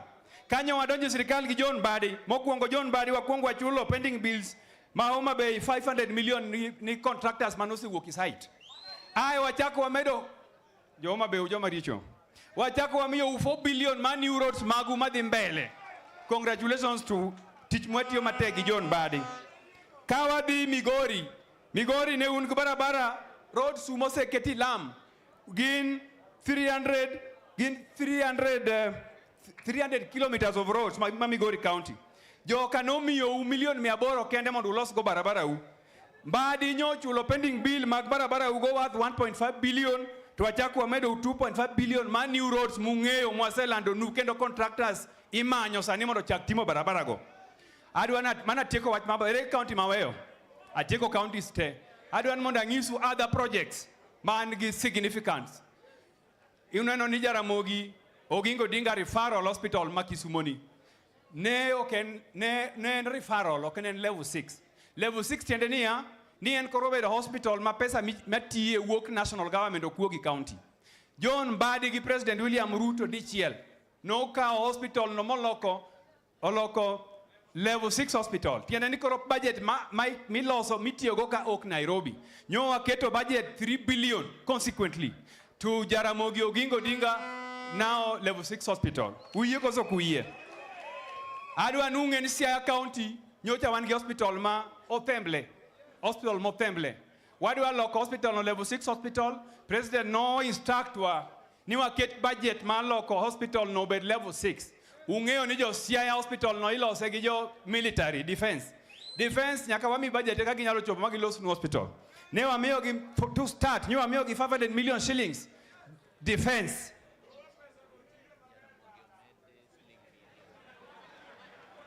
Ingen my own hospitals.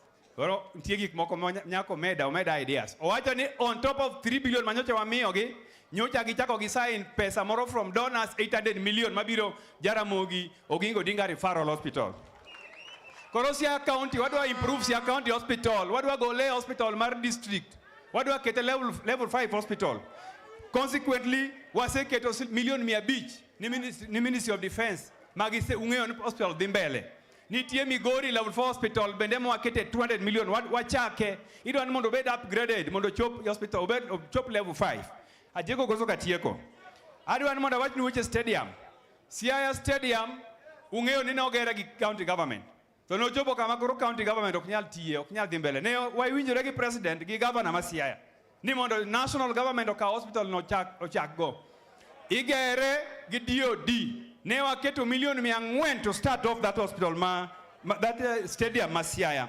Wan gi stadium ma Migori ma jo Migori ungeo ni stadium no sedhi maber.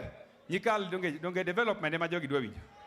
Udwa nanu jo wach siasa to development ukasa ni mudawach summarize. Aya. Weche stima. Waziri wanka. Jolera ungeo maber. Ni thurwa kae iluongo ni area ma darkness. Thurwa kaka koth chwe to stimo selal. To ngwenge mang'eny onge stima. Nyowa miyo wanda ni billion 7 wan gi John Badi ni mondo ket go stima thurwa kae. Sima na odhi keti all counties te makaluo. Uwinja koso kuwinja. Koro wawachi ni weche pesa manchwa mi counties. Ungeo ni baba. No believe wach ma devolution kabisa. Kendo achiel kuom gik mano sign gi President Ruto.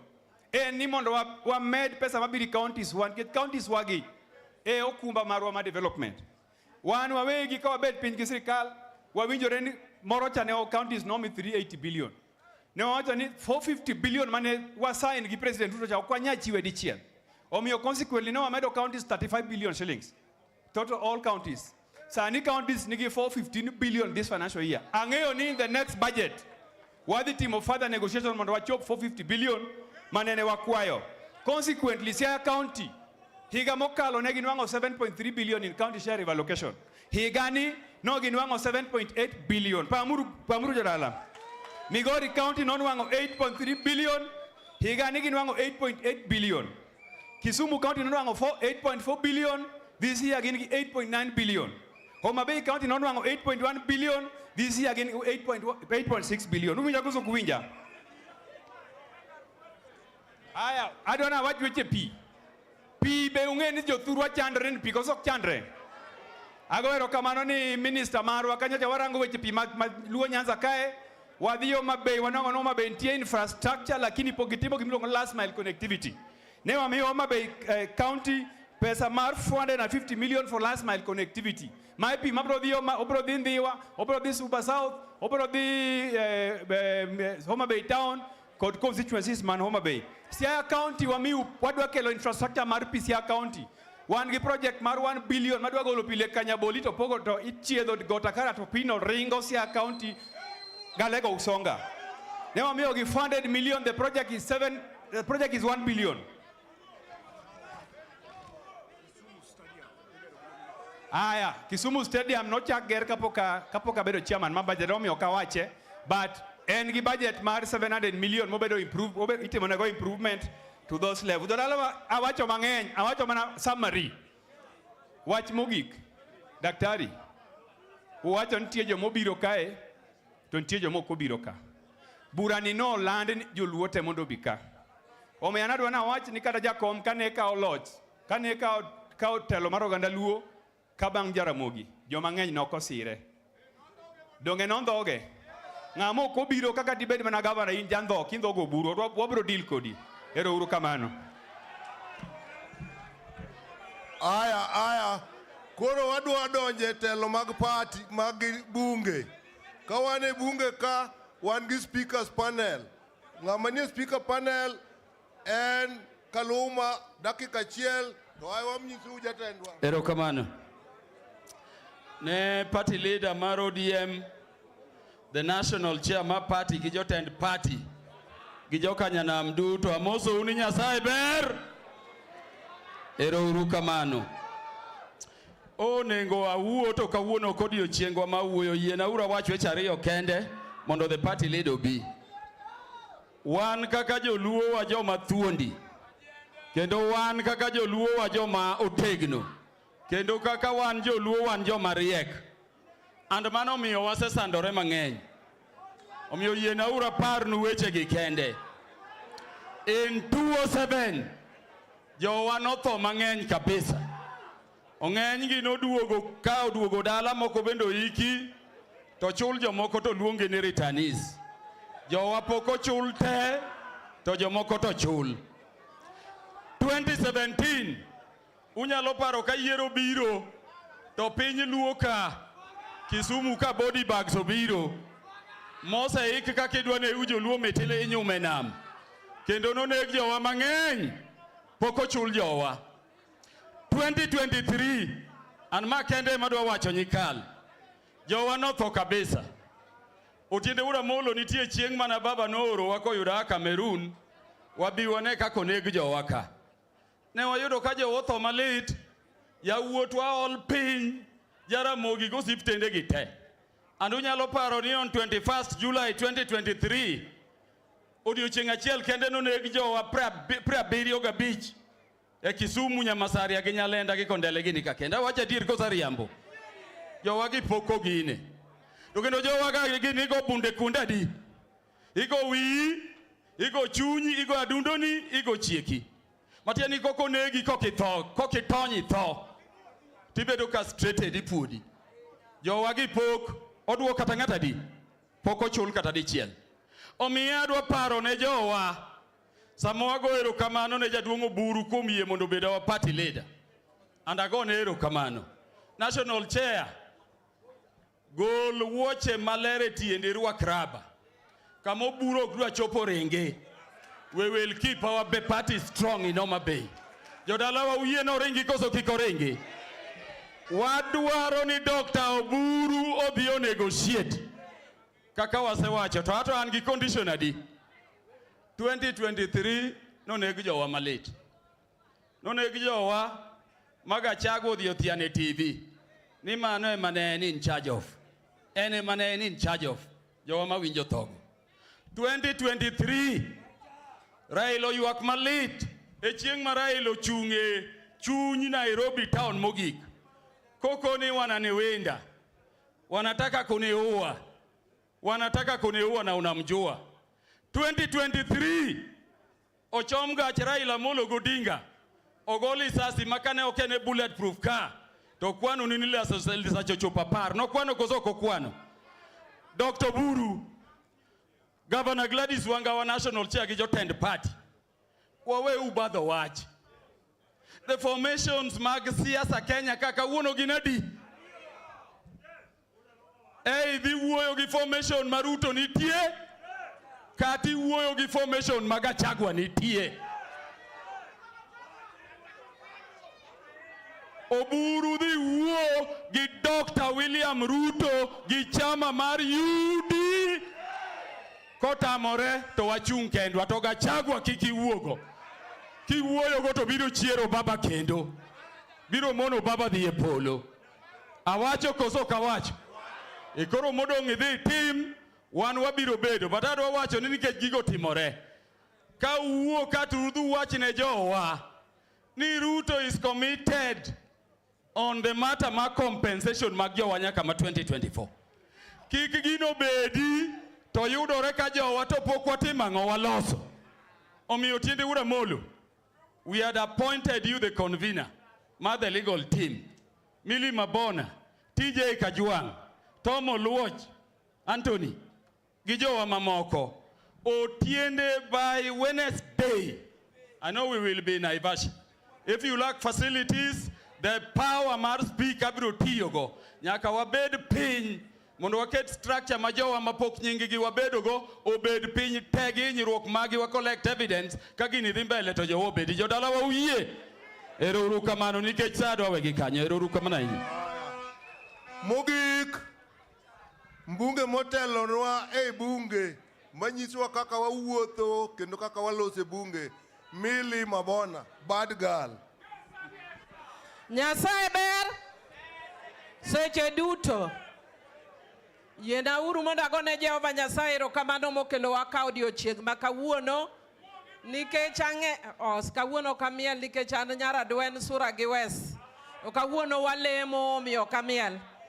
Yena mondo awach kama jothurwa jakom nowewa matek. Pod waywago jakom nyaka sani. Ayie gi joma owacho ni kama jakom nowewa ema mondo wabedie. Jakom nowewa ka wan united kaka oganda. Jakom nowewa ka wan united kaka party. Jothurwa kik wariemb ji. Kwaneno ka jomoko dhi oko waluong gi giduogi. Jakom ok ne riemb ji. Jakom ne rwako oganda te. Awacho koso kawacho. Wach mar ariyo. Awuoyo gi muolo kendo abokwayo ng'wono kuom jodong Luo nikech an kaka migogo kata kaka ng'ama miyo kendo kaka ng'ama tin okoromo bed na advice jodongo. To yiena uru mondo advice jodongo wa. Jothurwa ka weche ne dhi marach ng'ama ne chiwo advice matayo piny en jodongo. Jodongo ka weche dhi marach weuru chwalo mach. Weuru Millie Odhiambo gini gi ka Samuel kosiluongo ni ka Samuel Makoure gini ema mondo luong media mondo oriemb ji orodhaw.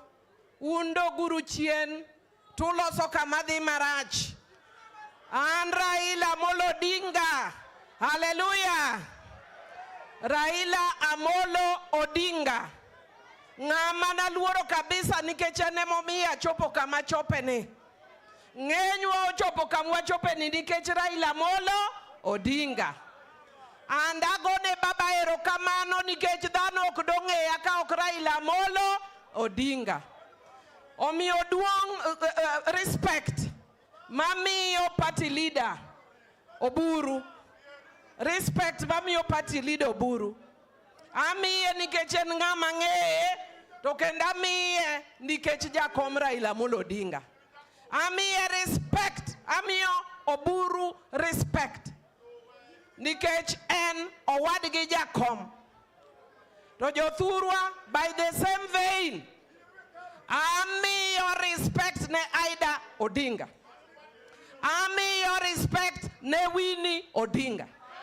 Okabitamora miye respect. Kati kwera kato kikwera anawacho. Okan ngoro, minyalo kwera. Awacho githuon. Amiyo respect ne jakom mar party. Amiyo respect ne Aida. Achiwo respect ne Winnie. Winnie nyathi mathin makuneno kodhi marach. Timako bade. Tinyise yo. Okdaune mbeleji. Imako bade. Imiye respect. Inyise ni Winnie nyathi mathin luka. Wach machielo. Adwa wacho kendo anuoyo. Ni government is not an end in itself. It is a means to an end. Awachi koso kikawachi. Okan goro. Na winyo ka ng'ato wacho ka kenda yiego ni Gladys Jasuna Wanga dhako motegno makika othulo migolo to en mana dichuo. Nyasachiel an kik obwoga. An kigolo gimoro ka kimedo gimoro ka an dichuo kibwoga. Awachi koso kikawachi. Adwa nyiso uka ni getting into government is not an end. It is a means to an end. Omiyo wadonje broad based. To wadonjo mondo wayud gik moko.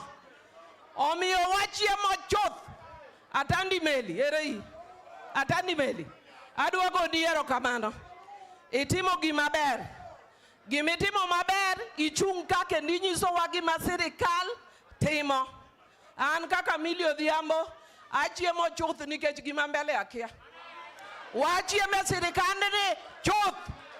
So wagi a budget makiki left kata right. Mbadi nyang. Kiki luor. Wadi mi cover up. Adi mi cover up. Ket gino ma okinyi chien. Uneno kandini nyoro. Nyoketo pesa. Masani oketo mana kabro peny. Kaito jomoko nyisowa ni wanda kwatime kaka ndindi nyoro. Atandi meli. Ket gige budget kiki luor wabogoyo. To mogik. Kaka se nyiso uni ano kan ngoro. Otiende ayie kodi nikech nyocha wawacho ni wadwaro structured engagement. Watime kenda puodho. Kenda rwako. Nyocha wawacho ni wadwani mondo jopiny obed consulted. Mondo wawuoth gi jopiny. Gimwatimo sani apuodho e nying Ruoth Yesu. Utimo gima ber, gavana yie utimo gima ber. Kenda dhi wuotho kodu kawacho ni gima timore ne Jaluo. Nyaka wadhi gi Joluo mbele. Kik wabedi ni wan wawuotho, wawinjo maber, to jopiny to dong' ka sandore. Wadong' gi maga e nying Ruoth Yesu. Aya. Mano duolo loso. To gima wang'e ni duolo se loso e Mbaka mar Jokanyanam. Riwruok mar oganda. Namba 1. Party leader dhi mondo los gi jogo. Namba 2. Namba 3. Ung'e gigo mane wadwaro kaluwore gi 10-point agenda mondo jowa one ber mar gigo. Ok wamedi duolo se loso aduoko nochilo ayako kata. Koro wadong' mana gi chair mar party mar mondo losi to kapok oloso. Senator Kajwang' biane ka dakika achiel tibi gi senators gi. Ibro na recognize kama gintie. En mana senator kasto chila yako kao to luongo party chair kasto waloro bura. Erokamano. Erokamano ahinya Mheshimiwa Luoch. Nikech ang'eyo ni waduto ne wagombo winjo resolution kendo paro mogik kuom jatendwa to gi chairman mar party. Yiena mondo atim mana acknowledgement ne senators man ka. Wan gi Senator Beatrice Ogola, mano nominated senator en chi ndhiwa en min ndhiwa. Wan gi host senator iluongo ni Professor Tom Ojienda. Professor noserwakowa. Thank you for the warm welcome to Kisumu County.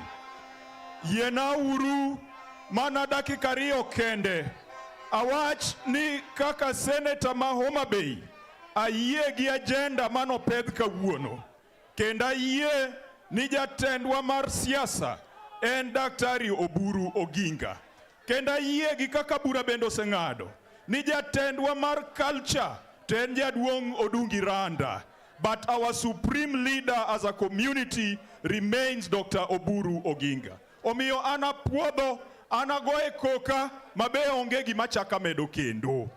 Gima nadwa wacho, nolemo masani wachamo, machunga masani wanyodho, mano yien mane Jaramogi mano pidho, ok kata Raila, Jaramogi mano pidhe. Omiyo anyuola kata oganda mar Jaramogi, ok wabiloko nung'ewa nikech nikoro Raila onge. Emomiyo wuod Jaramogi miluongo no Oburu Oginga, in gi remo no, kendo in gi chia, kendo in gi rieko mar telo n'oganda kaka Jaramogi bende notelo n'oganda. To daher paro ne oganda Luo ni sani wuon piny, kama ne waluonge Raila ni wuon piny, sani wuon piny en Dr. Oburu Oginga. To kata kamano, min piny to pod en mana Mama Aida Odinga.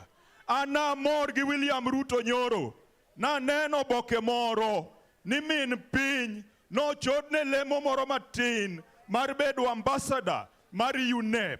Tawinjo ka jok moko wacho ni min piny kikaw gino, ni kikaw gino, ni kikaw gino. Ji adi ma yie ni min piny okaw gino? Ana mor gi wachno nikech en bende osetiyo ne piny.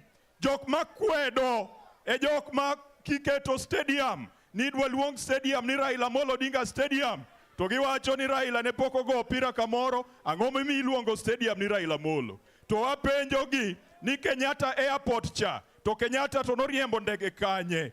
Omiyo gima joka Jaramogi ochamo ok olal nikech ging'eyo pogogi maber kendo ging'eyo rito oganda. Atieko niya, even though today we have endorsed Dr. Oburu Odinga as our leader of the community, let us remember that Daktari is a leader of ODM, which is a national movement. Let us not reduce Daktari Oginga to the leader of the Luo at the expense of the 10 million supporters of the ODM party. Let us also give Dr. Oburu the confidence and mandate to go and mobilize and to go and secure the bases that Raila Amolo Odinga had secured. Our strength for us to get the National Treasury, for us to get the Ministry of Energy, it will be dictated by the number of MPs we have, by the number of governors we have, by the number of MCAs we have, not by the level of noise that we are making. So let us go back to the trenches. Let us take this gospel to Western. Let us take this gospel to the coast, to Wajir, to Turkana, so that ODM can dominate the Council of Governors, ODM can produce the Speaker of Parliament, ODM can have more MPs, and ODM can fight and ensure that we continue running the treasury, we continue running electricity, we continue running infrastructure. Giweche mamoko madongo e sirikal kanyo. An mane managombo ni mondo aparnu ni gini oken gir Jaluo, kendo ka idwa dhi e wuoth mabor, Raila duto te, campaigns duto te, every election, Raila noko wuotho kende. Wasewinjore ni wachomo Kanan to waluwo Singapore. To Singapore ni oken mana Mbaka, en mana nderni mane wayawo nyoro, en mana sitima gi mach ma wanda ikeyo. Omiyo kik warit ni wadhi chopo Singapore, wachak gi sani gi matin ma wan godo, nyidho manyidho nwa ni ema wakomo godo. Mad Nyasaye bed kodu. Nyakwar nyakwambo wacho kose ok owacho. Ji adi mowinjo gik mowacho go fuana kama untiere ka. Mbaka mane wagoyo ni kora neno kogik e thenye. Mbaka ni ogik kanye. Ogik kanye. Ogik ya midi mare. kapok aluongo party chairman, Daktari, atieko kawacho niya, kapok waluongo party chairman. Itimo gima ber kabisa ka isemoko engine mar chama miluongo ni ODM. ODM en a movement ma must move. It must do what it must move. Nitie ji mang'eny magombo no linga kanyo, to ODM must do what it must move.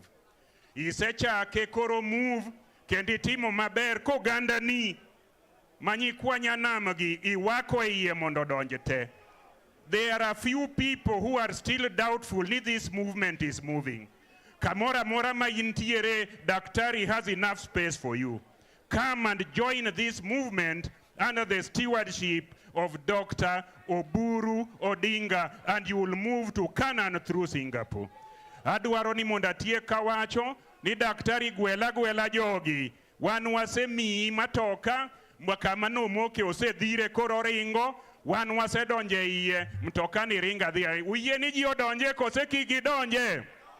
Jogo duto te mane okobiro ka, Daktari owako mondo udonje i mtokani. We move together, all communities that have stakes in ODM, be you in Western Kenya, be you in Rift Valley, be you in Coast, be you in Northern Kenya, get your space in ODM and let's move together to our Canaan. Keta ne thum mondo warwak go Madam Party Chair, Party wa.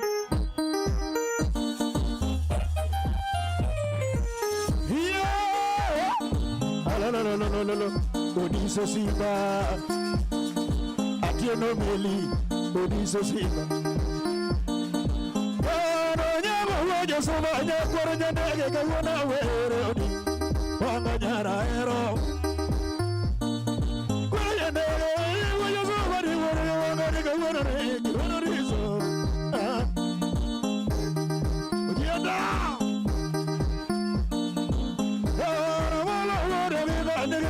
Mateno mata agwamo wenya la gomego luto madomo kesogo do akadomo kesogo do akadomo kesogo do buyu domo kesogo ayakodomo kesogo fatoma domo kesogo fatoma domo ketogo boyedo domo kesogo boyedo domo kesogo rechogu tu domo kesogo ogendo domo kesogo William Ruto domo kesogo with William Ruto domo kesogo belango ya kane bago woro kigo buru tete monono kipingo woro buru tete monono kipingo woro kingo buru tete monono to aga biro ruchi to buru biro ruchi to aga biro ruchi 1 2 3 kamata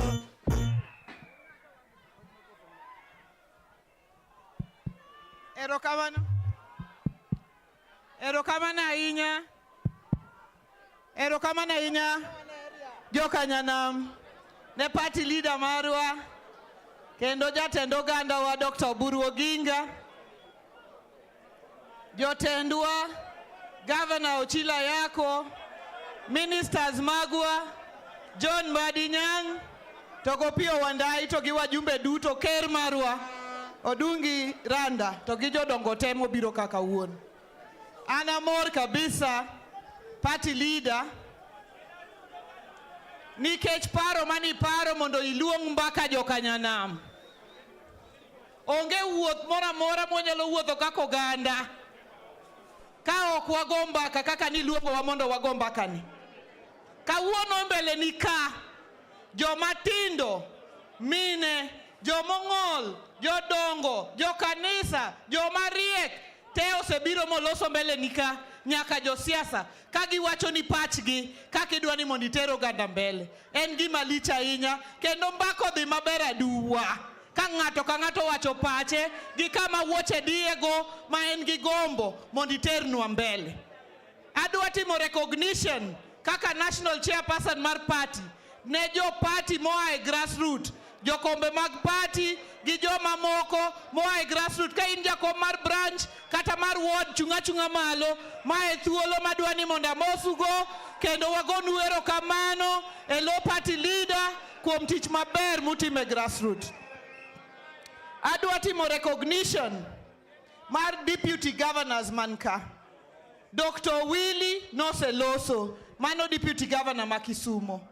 Wangi Oyugi Magwanga, mano deputy governor ma Homa Bay. Wangi deputy governor bende ma Siaya. Jaduong' Oduol benika. Ero uru kamano kuom chopo kaka deputy governors. Adwa kelo bende apology mar governor ma Kisumo. Ang'eni nosekele, takele kendo nikech nyocha oloso gi party leader bende. Wakela apology mar Professor Anyang' Nyong'o kaka nisewacho.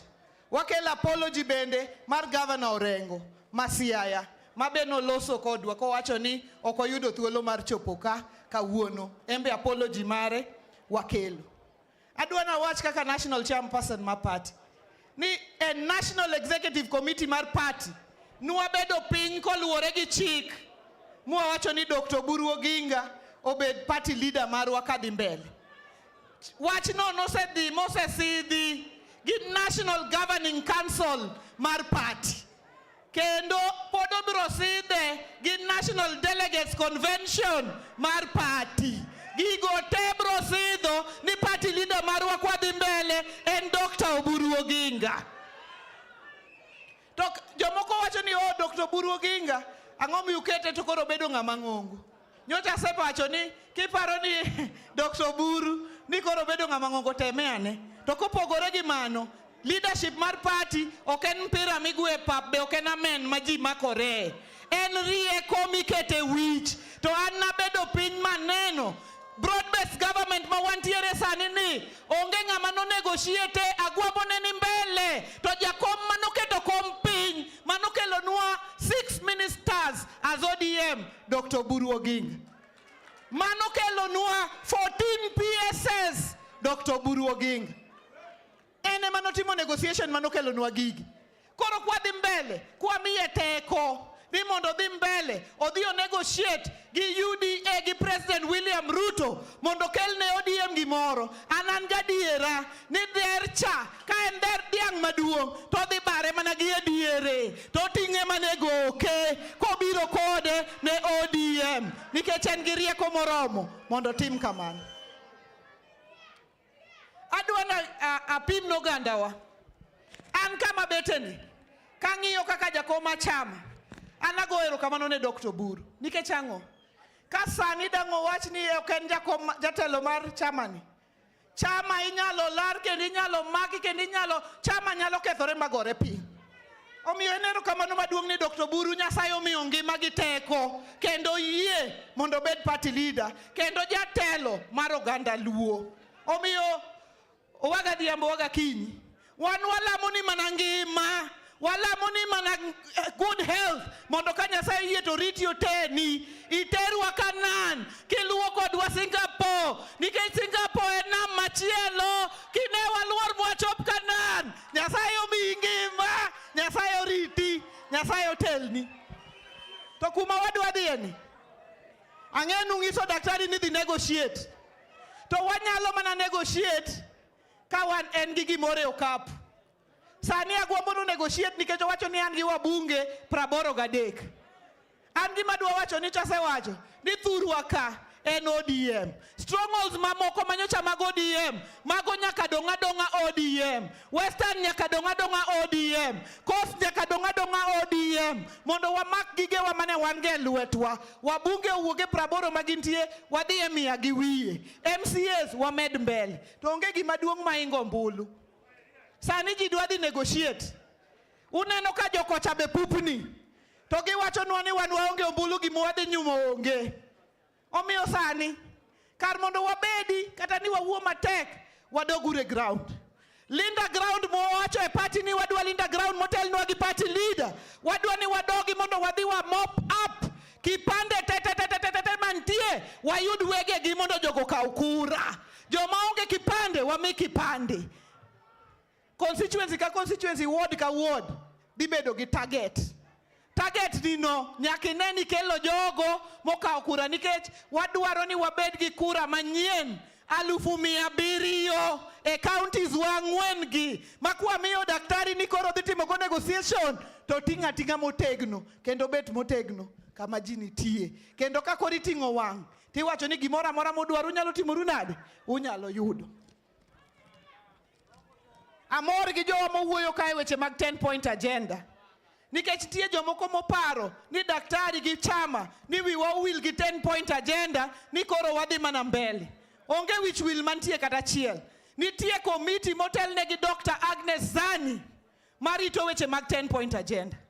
Gima nyochwa wacho ne Atandi Meli to gi Mbadi Nyang' gi Mutimnwa koro nikech komiti manolos mar compensation odhi e court oketo wakucho pod warito. Kauru pesa wabunge manka mondo waketi e Kenya National Human Rights Commission keta billion kata obeda par to wakete iye kanyo to jowa yudo compensation kudhi e supplementary mane gimwatim to mama pendo gini manochung' kaka gi joma moko gi yud compensation mondo walor wach mar compensation. Koro kata kwadhi mbele gi wuoth matero wa Kanan to compensation wasekete tokwa wadhi mbele jogo kong'e ni nitie wach moro amora mwawe chien. Ber koso ok ber jothurwa?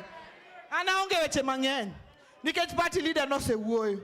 Party leader inogai inyalo riwo wiji te tawataya kelwa kanyakla mondo wawuoth kanyakla kwadhi mbele.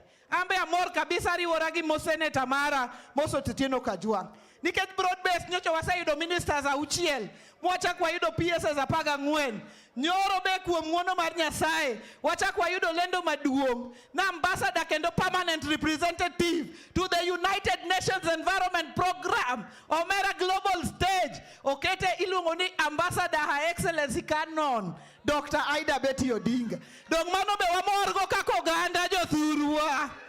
Mano be wamorgo. Kendo wago erokamano. We say a very big thank you to His Excellency the President for considering appointing Her Excellency Dr. Aida Betty Odinga as the ambassador and permanent representatives to UNEP.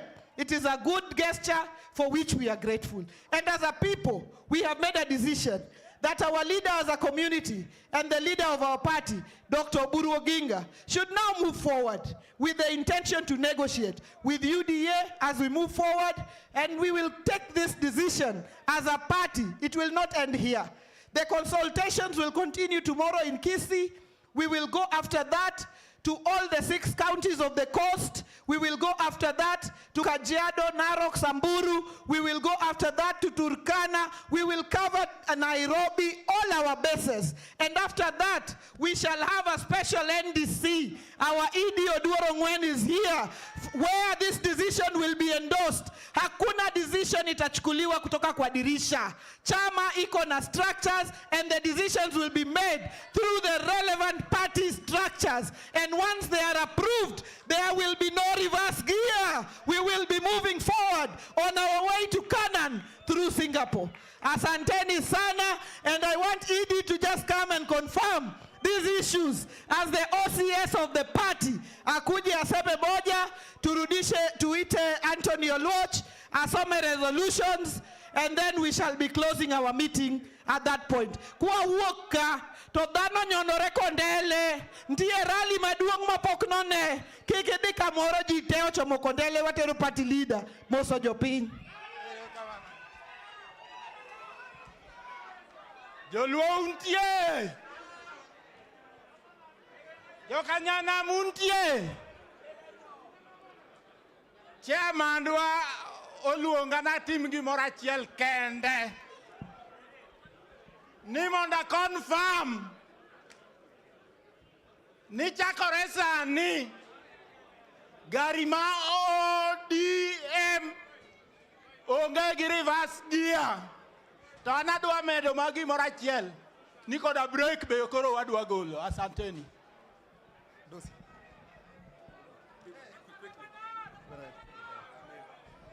Aya, koro wadwa somo resolutions. Seche ma resolutions go koro biro ka. Adwa na chiwo apologies ma one of our committee members mane represent Nyando miluongo ni Jared Okelo ne nok on official assignment. Ago erokamano ne all our technical teams mano bedo led by Professor Oscar Olima, Professor Muok, Roslyn from Homa Bay, Professor Adams Olo, Atieno Mar Communications, Achayo Security Team, and all the people Mogine. Resolutions of the Luo Forum, mano bedo dubbed Mbaka Jokanyanam. We, the leaders of the Luo community, meeting in Ciala Resort, Kisumu on the 24th of January 2025 for consultative and reflection of the political and social economic future of our people, hereby resolve as follows. On community union and purpose, that we reaffirm as a pillar of strength that puts in a better position to influence national discourse and attract development opportunities. We therefore commit to promote harmony, mutual respect, and collective purpose among our people at all levels. On political engagement and strategic alliances, that we unequivocally support the resolutions of the Orange Democratic Movement Central Committee to commence structured engagements with like-minded political parties, beginning with the United Democratic Alliance, UDA, in pursuit of national stability, inclusivity, and the advancement of interests of our community in the national affairs. On political party leadership and discipline, that we express our full confidence in and support for the leadership of the ODM under Dr. Oburu Oginga. We call for respect for the leadership and party organs as a means of harmonizing our voices, maintaining discipline and projecting clarity and unity in our political positions.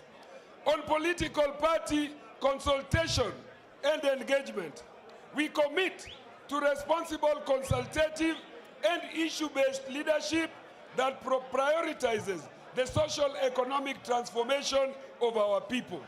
We mandate the party leader to undertake structured engagement across the country, deepen and strengthen party, and build consensus around a shared national community development agenda.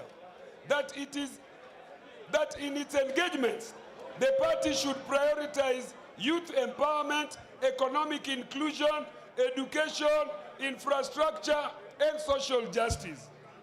On support for the ODM-UDA 10-point agenda, that we fully support the 10-point agenda agreed upon between the Orange Democratic Movement, ODM, and the United Democratic Alliance, UDA, on a comprehensive framework for cooperation, national stability, and inclusivity and governance. Lastly, on the appointment of Canon Dr. Ida Betty Odinga as the UNEP ambassador, that this forum takes this opportunity to congratulate Canon Dr. Ida Betty Odinga on her appointment as permanent representative of the Republic of Kenya to the United Nations Environmental Program, UNEP. We commend His Excellency the President for this bold, timely, and well-deserved appointment, and wish her success as she serves Kenya in this global community. Nyasaye Madgwedu, God bless you all. Nyasaye Gwedu Gandaluo, let us now accompany the party leader to Kondele. Before that, let us have a final prayer from Aya. Wale Muru. Nyasaye Nyakalaga. Okay.